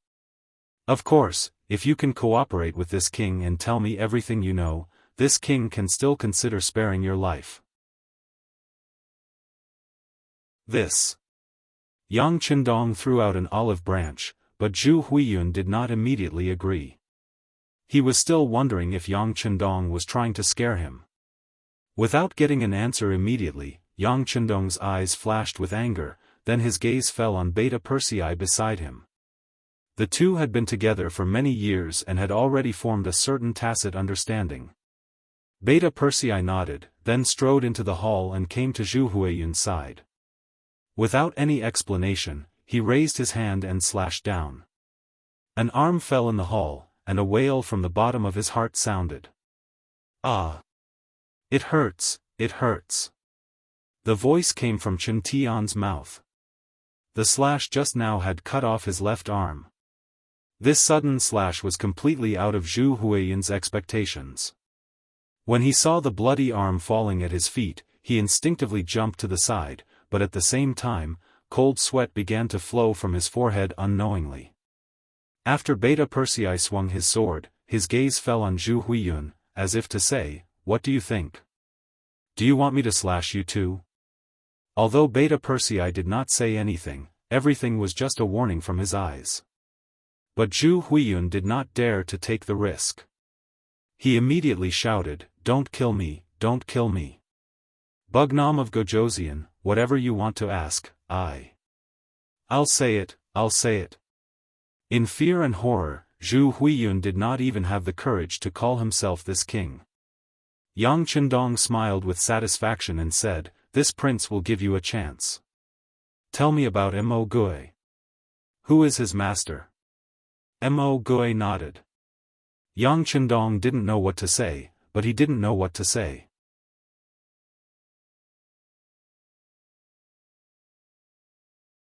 Chapter 1585. Compared to the external threat, Yang Chendong was more concerned about the traitor. He wouldn't be able to sleep peacefully until the traitor was eliminated. Now that Mo Gui was dead, the only person who had interacted with him was Zhu Huiyun. He had to get an answer from this person. With Chen Tian's missing arm in front of him, Zhu Huiyun naturally answered all the questions. However, he knew very little about Mo Gui, but he didn't dare to not answer, nor did he dare to speak carelessly. He could only give a detailed account of the first time he met Mo Gui and the last time he met him. An hour passed. When he was done, Zhu Huiyun spread his hands and said, "I only know that there is a mysterious force supporting Mo Gui. As for who it is, I really don't know." Yang Chendong naturally believed him. He didn't expect Zhu Huiyun to be so careful. Mo Gui had never mentioned the identity of his master. He originally thought that he would be able to find traces of his master. Now, it seemed impossible. However, even though he believed that Zhu Huiyun wouldn't lie to him, it didn't mean that he wouldn't ask more. Chen Tiangong's bleeding had been stopped, and Yang Chendong had put the same problem on him. Chen Tian didn't know as much as Zhu Huiyun. However, in order not to get hurt again, he told Zhu Huiyun everything he knew. The facts proved that Zhu Huiyun wasn't lying. This result made Yang Chendong unhappy. There were still no clues about the traitor. Yang Chendong could only put it aside. Now that things had come to this, it was better to solve the problem of the three provinces first. Zhu Huiyun's capture meant that the overall situation was settled. Now, it was time to tie up the loose ends. Chen Tian, I'll give you a mission. If you complete it well, you can live. If you don't need to keep your other arm. Chen Tian's face was still pale because he had lost too much blood and also because he was scared. After knowing that Yang Chendong was daring and did not take him seriously, Chen Tian became as obedient as a dog and said, "Please instruct me, Bugnam of Gojoseon." Satisfied with Chen Tian's performance, Yang Chendong said, "I now order you to be this king's envoy. Go and meet General Meng Neng and persuade him to surrender." The prince's mansion was on fire, followed by thick smoke. This was a call for help. Everyone who saw this scene had different thoughts. However, there was one person who wanted to go back to help, but he no longer had the ability to do so. This person was General Wang Zhanjiang. Wang Zhanjiang was a typical general of the Great Ming Dynasty. He had a foolishly loyal heart. In his eyes, she had received Zhu Huiyun's kindness, so she was his person in life and his ghost in death. Therefore, he was more anxious than anyone else when he saw that the Wang residence was in trouble. However, with the black cavalry firing their muskets on the inside and the traitorous soldiers and civilians on the outside, he was caught in the middle and was in a dilemma. If he couldn't even protect himself, how could he save others? Charge, send everyone. No matter what, we have to rush into the small courtyard. As long as we capture Bugnam of Gojoseon, everything will be solved. Wang Zhanjiang thought of the simplest way to solve everything, which was to capture Yang Chendong alive and then use him to exchange for the three provinces' king. Wang Zhanjiang gave orders like a madman, then led the army to charge. Under his lead, the remaining 10,000 soldiers of the three provinces' army rushed toward the small courtyard like a tide. Even though they were constantly hit by firearms and fell to the ground in the process of charging, the tide of people was still like a wave without stopping. The power of firearms was greater in deterrence. When the opponents came without regard for their lives, the black cavalry, which had less than 500 people, finally felt a strong pressure. "Second brother, we can't go on like this. Let's break through." Dao Shao hurriedly came to Beta Persei's side to ask for instructions. Up until now, the black cavalry soldiers' arms were sore, numb, and swollen. Anyone who had been in the military or had experience with guns would know that shooting a gun was a very physically taxing thing. The continuous gunshots were also a test of the human body's physical fitness. This was because the black cavalry soldiers had better physical fitness. If it were an ordinary person, they would have been unable to shoot because their arms could not bear the force. A small number of the 500 black cavalry soldiers were injured, but most of them had reached their physical limits, especially when their arms were numb and they could no longer shoot. Even if they forced themselves to hold the gun, they had already lost their aim. Then let's break through. Beta Persei was also a little surprised by the stubbornness of the three provinces' army. But fortunately, the young master was no longer here, so he did not have to stay here and not move. Organize those who can still shoot and let them be responsible for covering the retreat of the others. We'll break through to the east. After Beta Persei gave the order, those who were supposed to set up the booby traps did so. The soldiers who were supposed to retreat also lined up, and the injured soldiers were supported by their comrades to the east. Beta Persei's decision was very decisive and caught the three provinces' army off guard. The east side was the main target of the attack, and a hole was quickly opened. Beta Persei and the others took the opportunity to leave. General Wang Zhanjiang, who was left behind, finally rushed into the small courtyard with the soldiers. "Quick, surround this place. Don't let a single one escape." Finally, he rushed into the small courtyard. At this moment, Wang Zhanjiang's face was full of excitement. He seemed to see the scene of capturing Yang Chendong alive, and then saving Zhu Huituan, becoming the first hero. Boom boom boom. Boom boom boom, the booby traps left behind were triggered, causing a series of explosions. Hundreds of soldiers from the three provinces' army were killed or injured by the explosions. But Wang Zhanjiang did not care about all of this. In his eyes, all of this was just the Black Cavalry's last resistance. Quick! Charge in! They don't have any power to resist. Charge in! Other than Wu Nan Wang, kill everyone else. Kill them all. After losing so many people, he could finally get his revenge. Wang Zhanjiang had been suppressing his anger for a long time. But it was destined that his idea would not come true. When Wang Zhanjiang rushed into the small courtyard with the soldiers from the three provinces, he saw that there was no one there.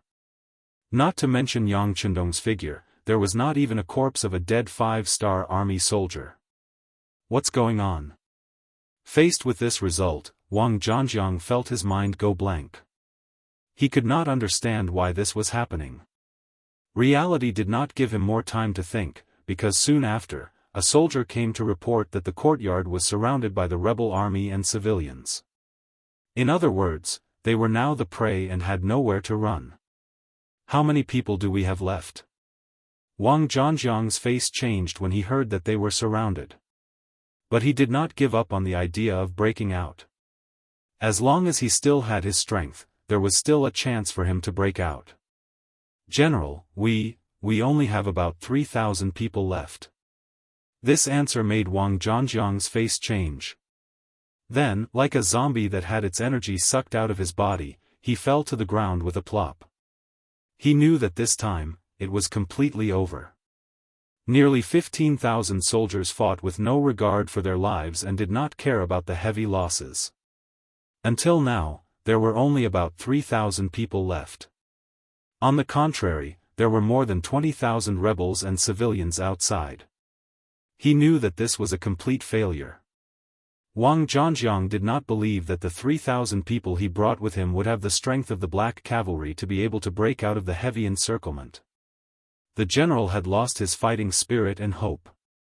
The other soldiers looked at each other and also lost their fighting spirit. Some of them even looked at Wang Zhanjiang and were ready to make a move. It was every man for himself, and it was time for him to fight for himself. A few hours later, around noon, the soldiers under Wang Zhanjiang's command rebelled and he was killed in the courtyard. No one would have thought that the place that was supposed to be Yang Chendong's burial ground would become Wang Zhanjiang's burial ground. With Wang Zhanjiang's death, the remaining soldiers from the three provinces abandoned their weapons and surrendered. They were taken over by Jianghu's soldiers and civilians. This was not the only piece of good news. Chen Tian also brought Meng Ning over. After learning that the 5-star army could keep him and his family alive and that he could keep 10% of the wealth for his own use, Meng Ning chose to surrender. The exception was the 10,000 Miao soldiers outside the city. Under the leadership of Miao King Wu Ying-tu, they escaped in advance. Clearly, he also saw that the situation was turning for the worse. However, considering the various conflicts he had with the 5-star army, he did not believe that the other party would let him off so easily. Thus, he chose to flee, choosing to head to the Chuxiong Manor to meet up with General Luo Guan, Brigadier General Rajiv, Azad, Hak and the others. In just one night, Yunnan Manor changed hands. The original owner, Zhu Huihua, became a prisoner and Yang Chendong, who was surrounded and killed, became the owner here. Beta Persei rushed to Yang Chendong with a telegram and reported, "Young master, the latest news is that 80,000 enemies have appeared in the west of the city. They are heading towards Yunnan Manor. If there are no accidents, they will reach the west wall in 2 hours." Previously, Beta Persei led the Black Cavalry to break out of the encirclement and then met up with Commander Jianghu and the others who were outside.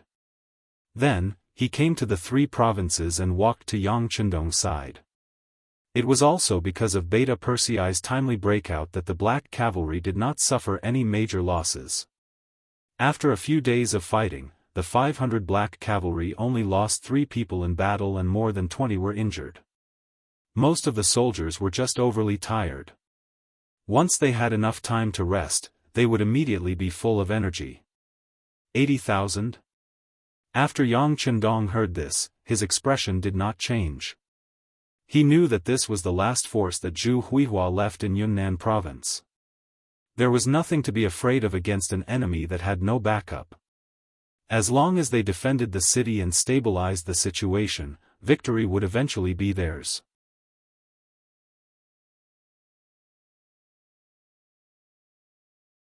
Chapter 1586.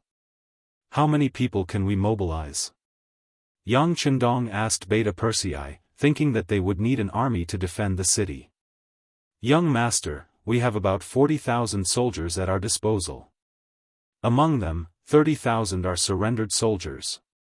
However, not many of them are capable of fighting. There are also several tens of thousands of commoners. If we call upon them, they can also go up the tower to help. Hearing this answer, Yang Chendong knew that it would not be easy to rely on these people to defend the city. So he continued to ask, where are our reinforcements?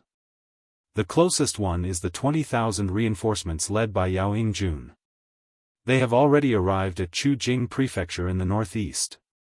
They will arrive before noon tomorrow. The fastest one is the world's first cavalry army. They have already passed Yuanjiang Prefecture. If there are no accidents, they will arrive tomorrow night. There are also the other main reinforcements.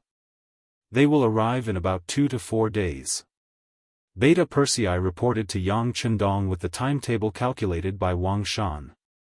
So, we can only rely on ourselves from today until noon tomorrow? When Yang Chendong said this, the corner of his mouth trembled slightly. He thought to himself, this is good. Let the people here see the cruelty of war and let them know that peace is not easy to come by. Beta Persei, go find Yang San and Commander Jianghu. Send out all the surrendered soldiers from the 3 provinces as well as the civilians who can go up the city. Let them go up the city. Don't be afraid of spending money and don't be afraid of dying. It is time to let some people see the benefits of joining Yang Xia. Yang Chendong said as if he had made some kind of decision. Beta Persei nodded heavily. He already understood Yang Chendong's meaning and knew what to do. With this order, the entire Yunnan prefecture became busy again. Yang San, who had been hiding in the dark, also appeared in front of everyone with a group of secret agents. They began to mobilize the civilians to go up the city tower to defend the city. It must be said that the 3 provinces were ruled by the 3 provinces' king, Zhu Huifeng, and many soldiers were recruited over the years. However, most of them were recruited to recruit able-bodied men. It was completely different from Yang San's recruitment process, where anyone who agreed to go up the tower to defend the city would be given silver. When the shining piles of silver were placed under the city gates, the enthusiasm of the citizens surged. It was said that money could move the gods. Now it seemed that it was true. Under the temptation of the silver, more and more civilians joined the army to defend the city. Among them were some middle-aged men over 40 years old. Normally, when the 3 provinces' kings were looking for able-bodied men, they would not be the target. But when there was silver to be taken, they actually took the initiative to join the army. The notice, the soldiers, the soldiers, the soldiers, the soldiers who were the soldiers, they were the soldiers who were the soldiers. It was clearly written that the soldiers only needed to hold on until noon the next day. Once the reinforcements from the 5-star army arrived, they would be considered to have completed their mission. Furthermore, they would not need to return the silver to the person who completed the mission. In the end, it was just 1 day. Every person who joined the army would be able to receive 5 taels of silver.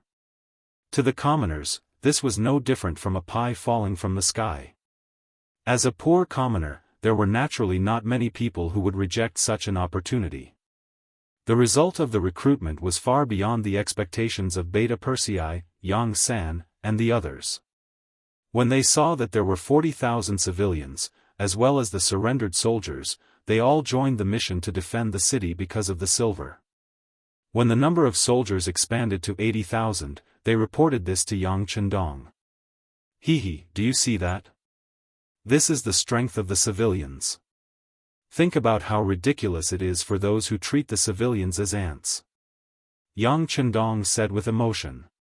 Then, he handed the command of the defense to Beta Persei. Yang San was in charge of logistics.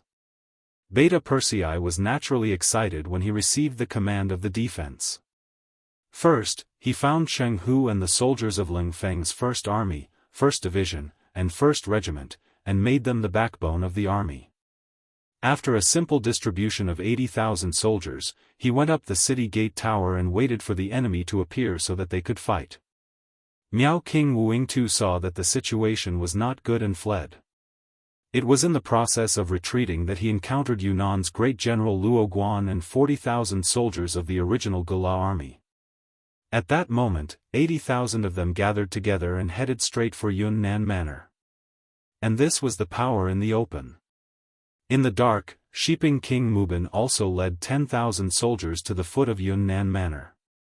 Ever since he received the message that Zhu Huichan had begun to attack Yang Chendong 3 days ago, Shiping King Mubin could not sit still. Thinking that when 2 tigers fought, one of them would definitely be injured, and with the intention of benefiting from the fight, he led the 10,000 elite soldiers of the West Pacifying Army to travel day and night. Finally, they arrived outside the southern Cloud Prefecture city without alerting anyone. Having lived in Yunnan Manor for generations, he knew the terrain like the back of his hand. He knew where the paths were and where the rivers were. It was because of this advantage that even Yang Xie's intelligence department did not know about the appearance of the Shiping army. It had to be said that this was the advantage of being a local snake. After arriving outside Yunnan Manor without anyone knowing, the scouts sent out found out that the 3 provincial armies were about to arrive at the city gates. The 5-star army in the city was also actively guarding against them. So the war is about to start. Then we just have to wait. Hearing the news, Mubin quickly suppressed his intention to take action. As for the missing Zhu Huichan, the 3 provinces' king, he did not care at all. Without the king of the 3 provinces, Southern Cloud Prefecture would be his lair. If he had been actively defending himself all these years, he might have been able to fight against the 5-star army. It was all because of this person that his plan was delayed. Mubin did not have a good impression of Zhu Huichan. This was a typical shirking of responsibility. If he could not do something well, he would always find all kinds of excuses to blame others. This was also a sign of irresponsibility. Yunnan Manor was currently heavily guarded. It was not a suitable time for him to attack. Shiping King could wait. He was like a venomous snake in a dark corner. When the time was right, he would open his mouth and bite to achieve his goal. As for Luo Guan's troops, a group of 80,000 soldiers rushed over. Finally, they arrived outside the west city of Yunnan Manor just after noon. Then, the army got into formation. Perhaps they had also received news that the 5-star army's reinforcements were on their way. They did not have time to build catapults. They only took out some siege ladders. As the war drums of the 3 armies beat, they got into formation to attack the city.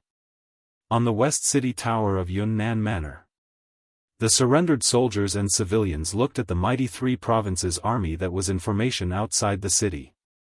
Everyone had a bitter expression. Previously, they were tempted by the money that made them forget everything and join the army. However, when they saw the huge formation of the enemy, they realized that it was not easy to get the money. However, since he had received the money, he had to do something. Otherwise, even if the 3 provincial armies didn't attack the city, the inspection team arranged by the 5-star army in the city wouldn't let him off. Forget it. Let's do it.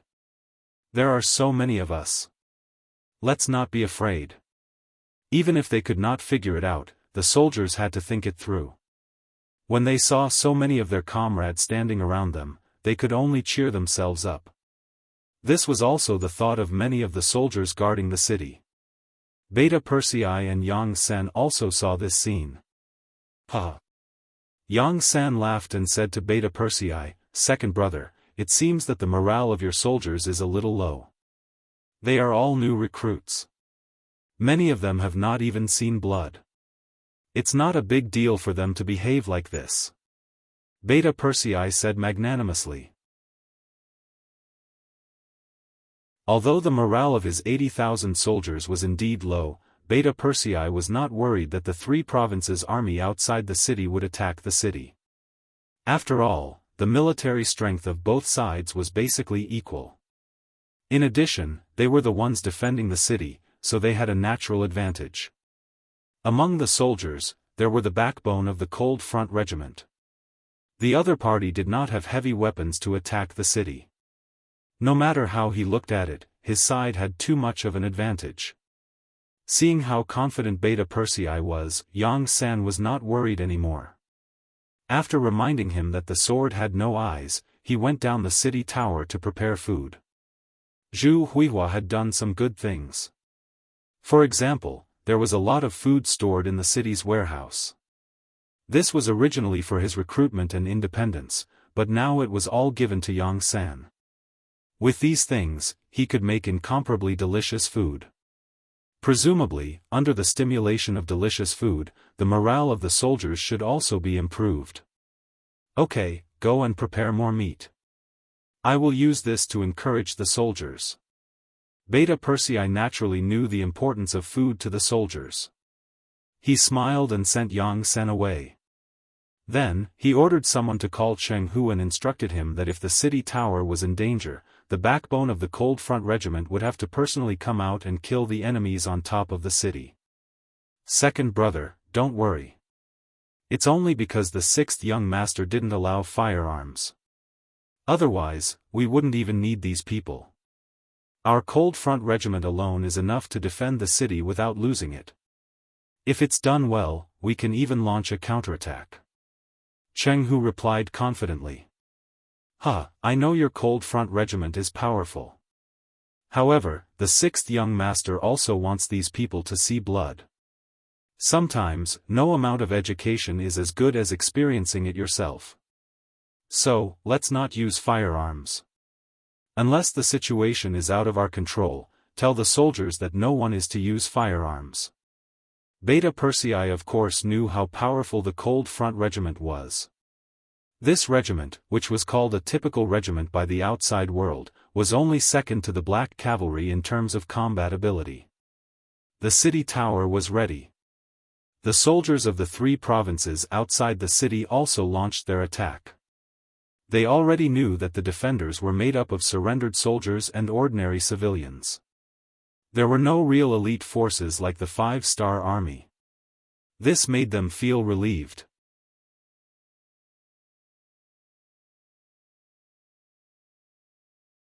Chapter 1587.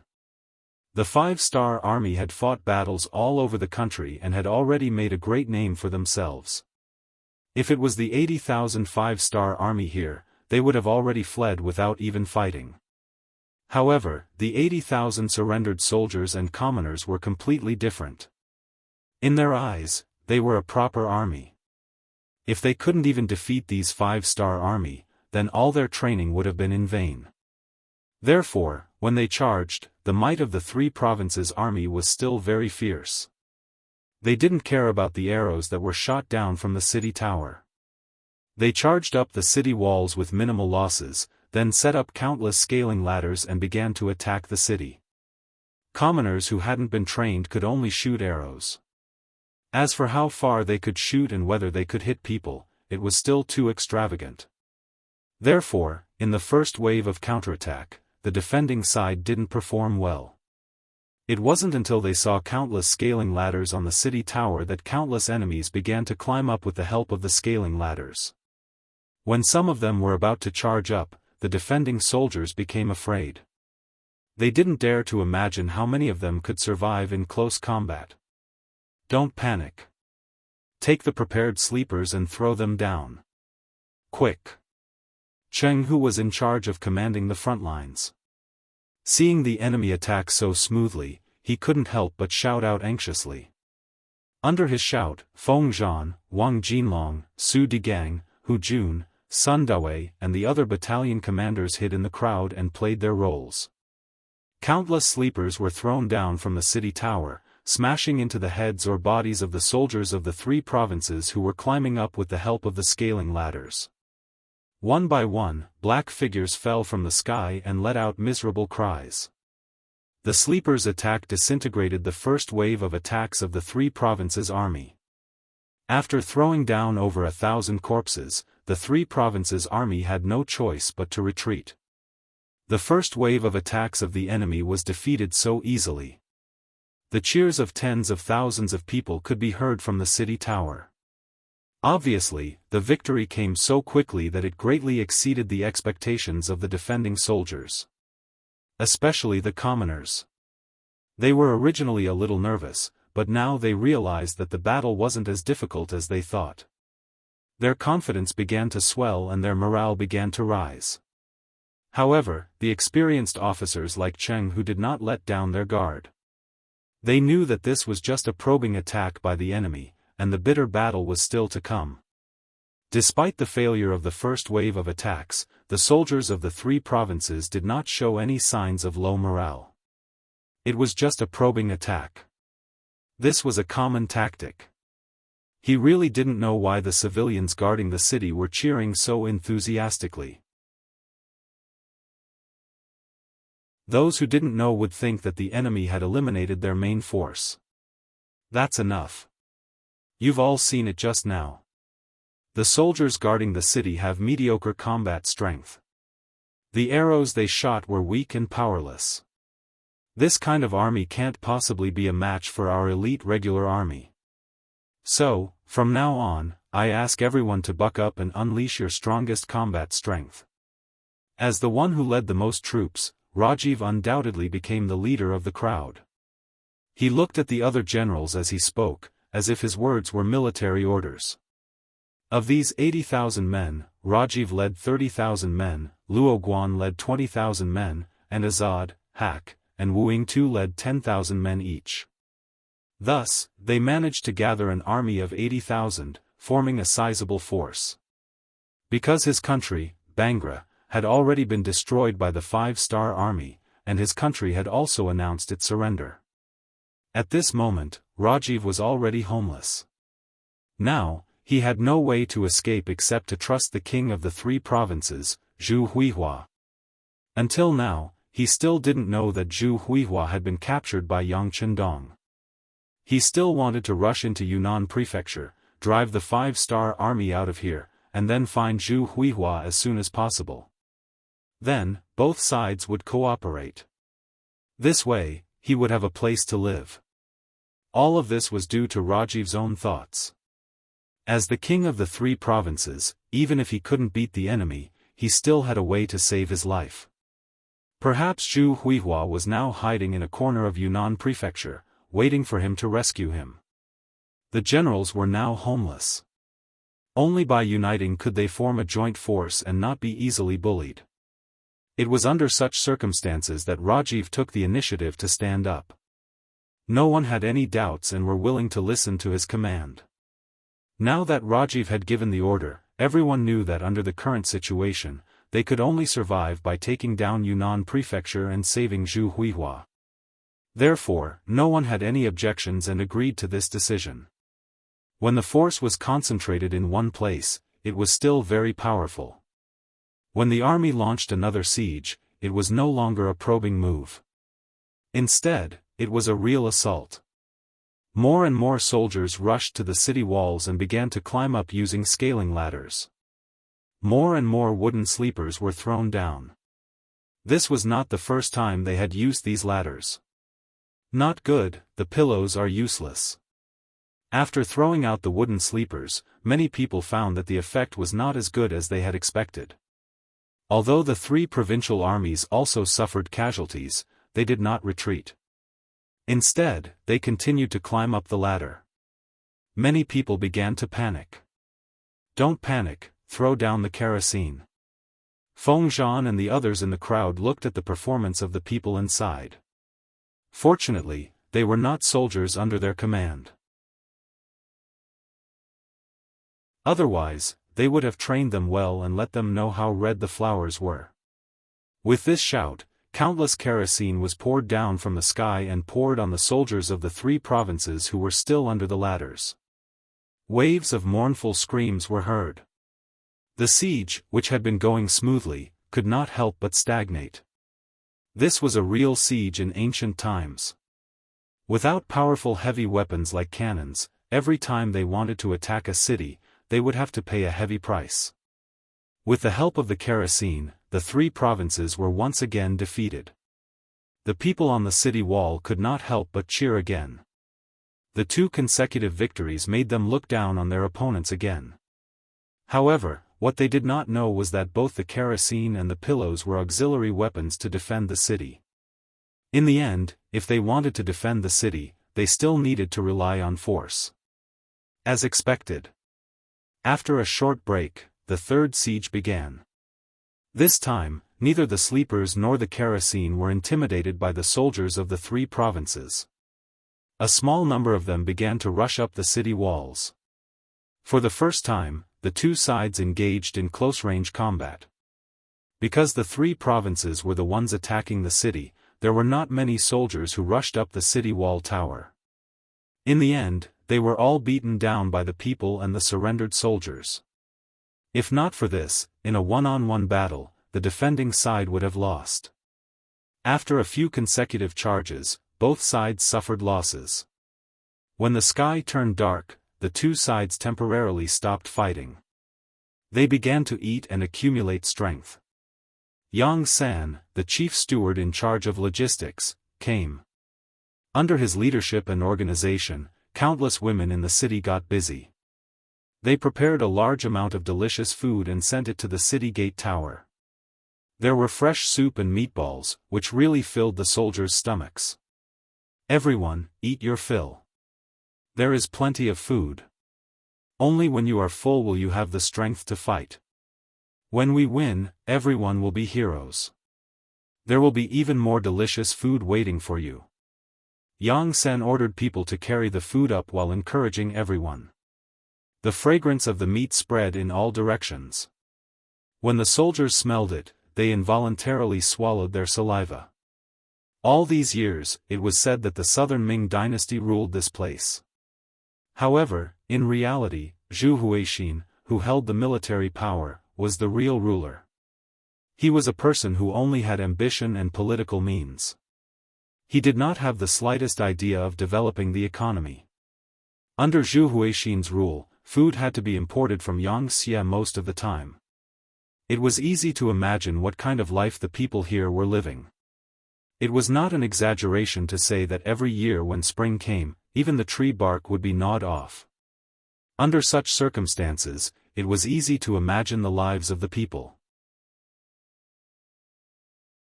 Not to mention eating meat, they had not even eaten rice for a long time. Now that the meatballs were brought up, whether it was the surrendered soldiers or the people, their eyes lit up. If not for the cold front soldiers watching from the side, they would have reached out to snatch them. "Don't worry, don't worry. Everyone has a share, everyone has a share." Yang San chuckled and ordered basin after basin of delicious food to be brought up to the tower and placed in front of everyone. Food for tens of thousands of people was definitely a considerable amount. Fortunately, there were enough women in the city. When Yang San said that he was willing to help cook and provide a full meal, there weren't too many applicants. Almost half of the women in the city came over. With the help of these people, the cooking was naturally not difficult. In the end, they requisitioned a lot of iron pots and basins before they barely completed the task. When the delicacies were brought up, the sound of people eating could be heard everywhere. The sound of people smacking their lips was very satisfying and made them feel incomparably hungry. On the tower, the fragrance of the meat was carried by the wind and drifted to the barracks of the 3 provinces. Immediately, the sound of people swallowing their saliva was heard. Even General Rajiv's face darkened at this moment. This is simply a provocation, they are showing off. Rajiv stood up and looked at the tower of Yunnan Manor with a fierce face. He lowered his head and looked at the dry rations and the clear water he was eating. He was in a bad mood. Don't eat anymore, prepare to charge, charge. Tell the soldiers that there is delicious food waiting for us in Yunnan Manor.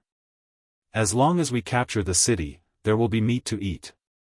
Rajiv angrily ordered the army to continue attacking the city. The movements of the 3 provinces under the tower were quickly seen by the soldiers on the tower. Curses immediately sounded. Damn it, they actually don't want us to eat properly. These bastards. I haven't eaten my fill yet and they are coming. Are they rushing to their deaths?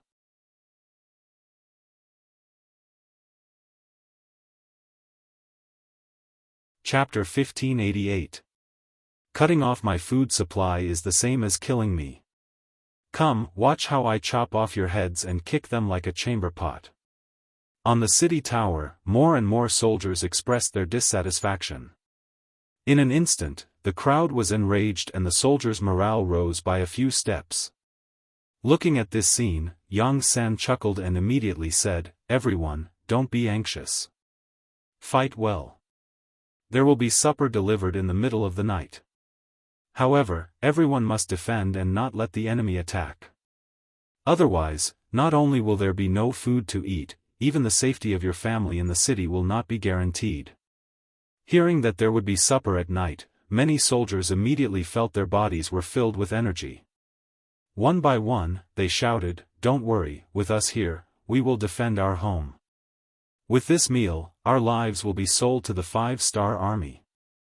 Yes, we will definitely defend the city with our lives and not let the 3 provincial armies take a step forward.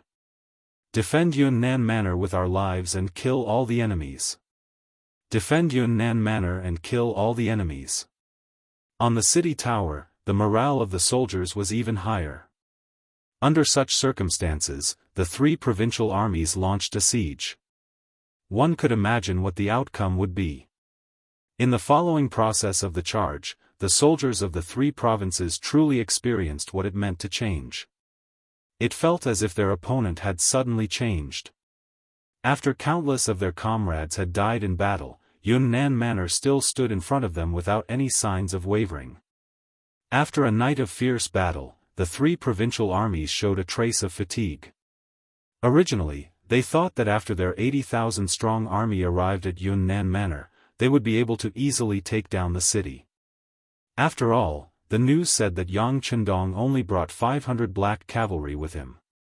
Even if they had enviable firearms in their hands, this small number of people was only enough for them to protect themselves.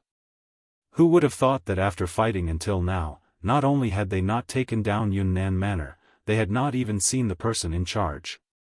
Their opponents were just some surrendered soldiers who had no choice but to, in addition to some ordinary citizens in the city, and the older ones. This kind of blow really made Rajiv and the others a little disappointed. They even began to doubt their own fighting strength. What's going on? How is it that Yang Chendong is able to unleash such powerful combat prowess? General Luo Guan asked in the main tent with a puzzled expression. Since it wasn't that his combat power wasn't good enough, then he could just find another reason to blame it all on Yang Chendong's command.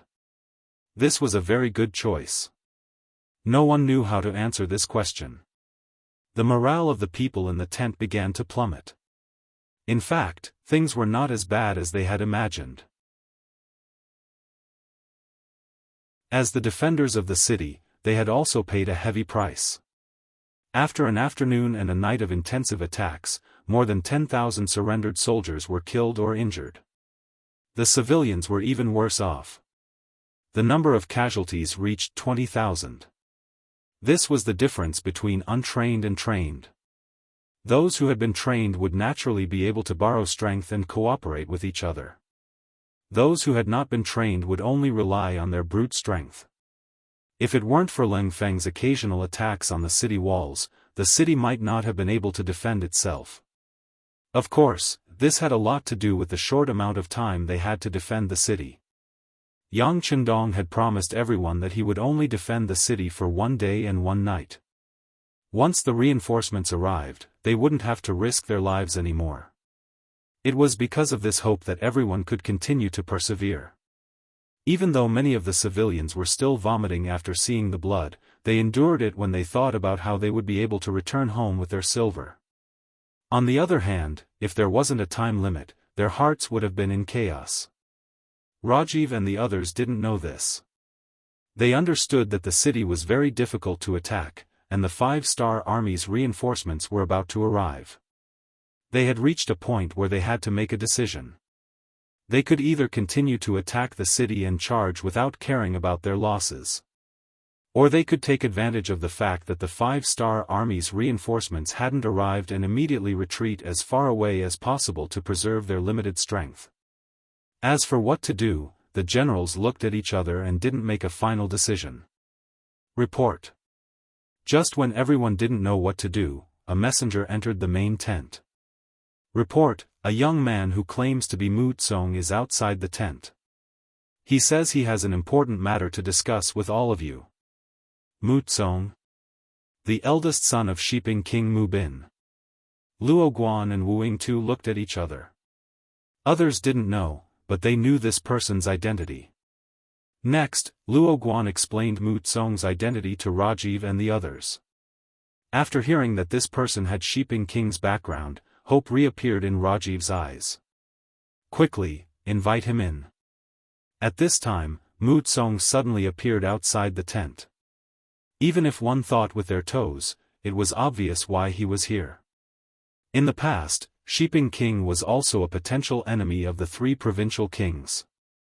If this person dared to appear, he would definitely be captured alive. But now that there was a powerful person like Bugnam of Gojoseon, infighting was impossible. They should be thinking about how to unite. Under the guidance of the messenger, the extraordinary Mu Tsong walked into the main tent. As a minister and general of the Ming Dynasty, the great-grandson of Qian Ning King Muing, the grandson of King Ding Yuan Mu Cheng, and the son of Duke Qian Mu Bin, as well as the future third-generation Duke Qian, he had a strong noble aura. Just by walking in, his extraordinary aura was revealed. Especially the smile on his face, it gave people a feeling like a spring breeze. In fact, after the ministers of the Ming Dynasty, there were very few idiots, especially those who were groomed by big families to inherit the mantle. They had to undergo all kinds of training from a very young age. This was also the reason why the nobles could last for hundreds of years. The so-called existence was reasonable. The nobles were able to survive under the constant replacement of the ministers and the constant change of the emperor. They also had to put in quite a bit of effort behind the scenes. Mu Tsong, who had been trained as a successor since he was young, had been learning skills since he was 3 years old. Now, although he was only 17 years old, the aura around him was already not something normal people could compare to. After entering the tent, Mu Tsong first inspected everyone before cupping his hands in greeting. When he greeted Ravji and the others one by one, he called out everyone's names. Without being introduced, he could clearly recognize everyone. This was enough to prove his skills and also showed that Mu Tsong had done quite a bit of work in secret. Like this, Mu Tsong's first impression of him was quite good. Rafi spoke up and gave them a seat. The 6 of them sat down together. After Mu Tsong sat down, Rafi looked at Luo Guan. The only Han general asked, "But I wonder why young Master Mu is here." This was clearly a consultant who knew what was going on, but no one had any doubts about this statement. Even if everyone had guessed Mu Tsong's intentions, they couldn't just say, "What, are you here to help us?" "That's great, we're very grateful. Please make your move quickly. Just tell us what you need and we'll agree to it." How could Mu Tsong not sense that Luo Guan was probing? He immediately smiled and said, "Generals, this young master is here on my father's orders to assist you in taking down Yunnan Manor." Everyone couldn't help but heave a sigh of relief when their intentions were revealed. Even if they had guessed it, it had a completely different meaning when it came from Mu Tsong's mouth. But what does His Highness King Shiping want to do? This time, Rafi took the initiative to ask before Luo Guan could speak. It was clear that this person was indeed anxious. Seeing Rafi's hopeful eyes, Mu Tsong chuckled. Then, he opened his folding fan and said with grace, "Generals, the current situation is very critical. The 5-star army's reinforcements are about to arrive. The earliest wave might appear outside the battlefield in a few hours. In other words, there isn't much time left. If we still can't take down Yunnan Manor, have you considered the following situation?" "Situation? What situation?" Rafi asked with an unsightly expression. Seeing that the other party didn't want to face this question, Mu Tsong chuckled and said, "Generals, Bugnam of Gojoseon has already arrived at Yunnan Manor. The next step is to solve the problem of the 3 provinces. Now that the 3 provincial kings are still alive, it means that Bugnam of Gojoseon has no opponents here. Once the main force of the 5-star army arrives, with his personality, how could he tolerate the existence of generals here?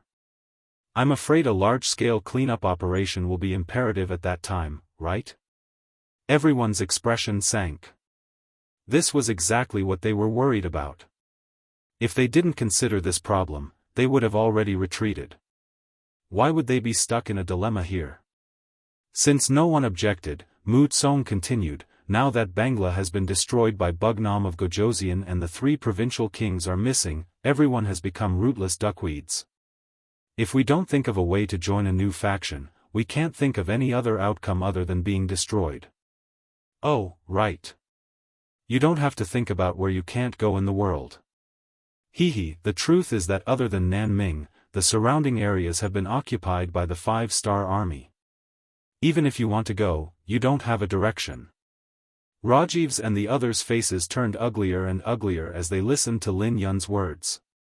Faced with this kind of humiliating words, they really wanted to object. However, they helplessly found that what Mu Tsong said was right. Even if they wanted to refute, they didn't know what to say. Everyone's silence was enough to explain the problem. Mu Tsong knew that the time had come, so he opened his mouth again and tried to recruit, "Generals, there are only 2 paths in front of you now. First, immediately surrender to Bugnam of Gojoseon and you might be able to keep your life. But forget about glory and wealth. To be honest, with your actions and the fact that you attacked the city, it's already good enough that you can keep your life. As for the second path, it's to join my banner.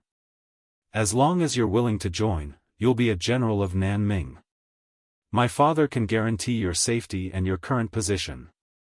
After all, no matter how powerful Bugnam of Gojoseon is, he's still a subject of the Great Ming. How can a subject provoke his master?"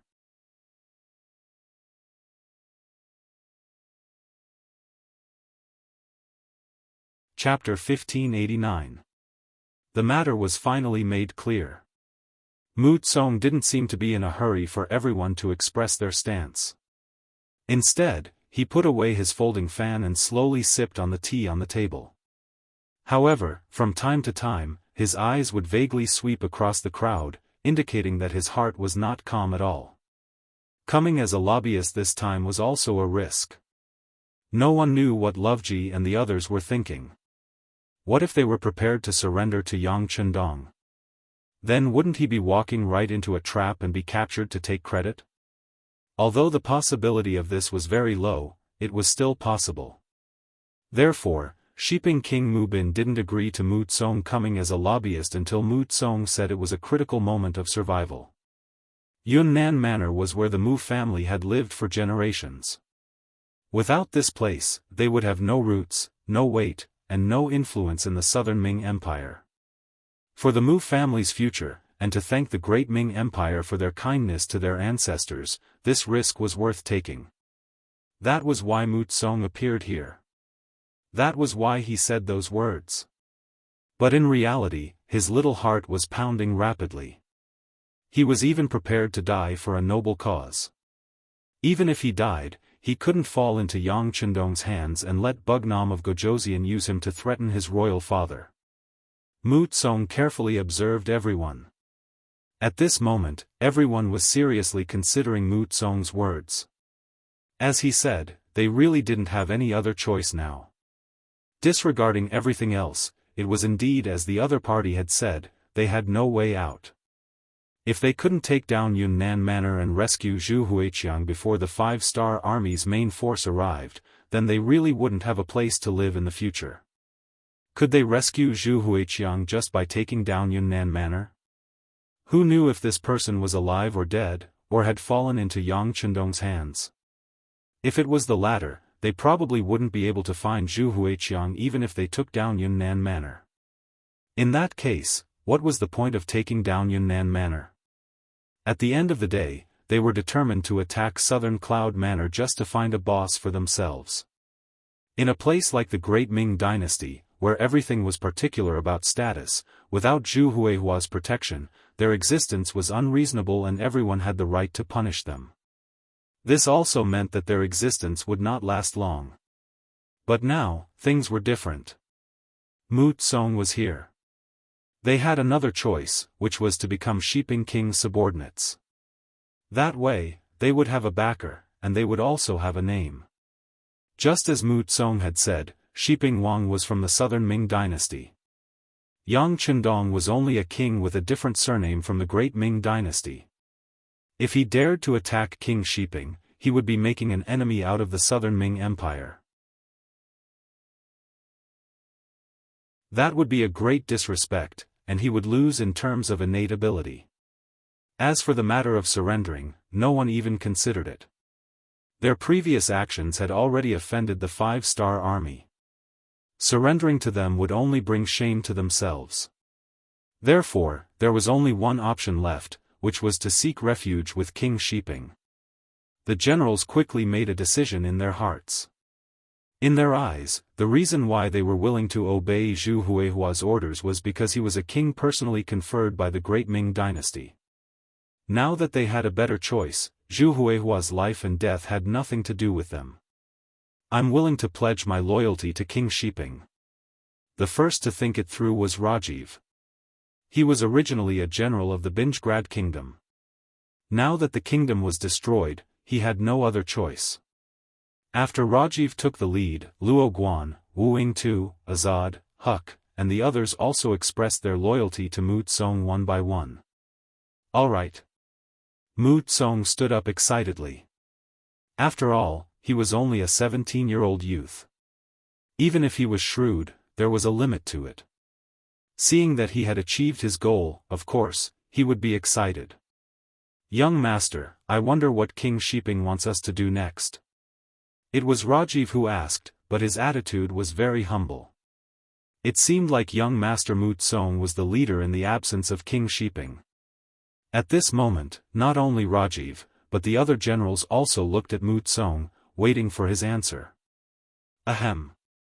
After clearing his throat, Mu Tsong raised his head higher and spoke more forcefully, everyone, thank you for believing in my father. Don't worry. Since everyone has made a wise choice, you will be part of King Shiping's residence in the future. You will also be part of the Southern Ming Dynasty. Even if we can't defeat the 5-star army in the future, as long as we withdraw from the battlefield in time, the 5-star army won't dare to do anything to you.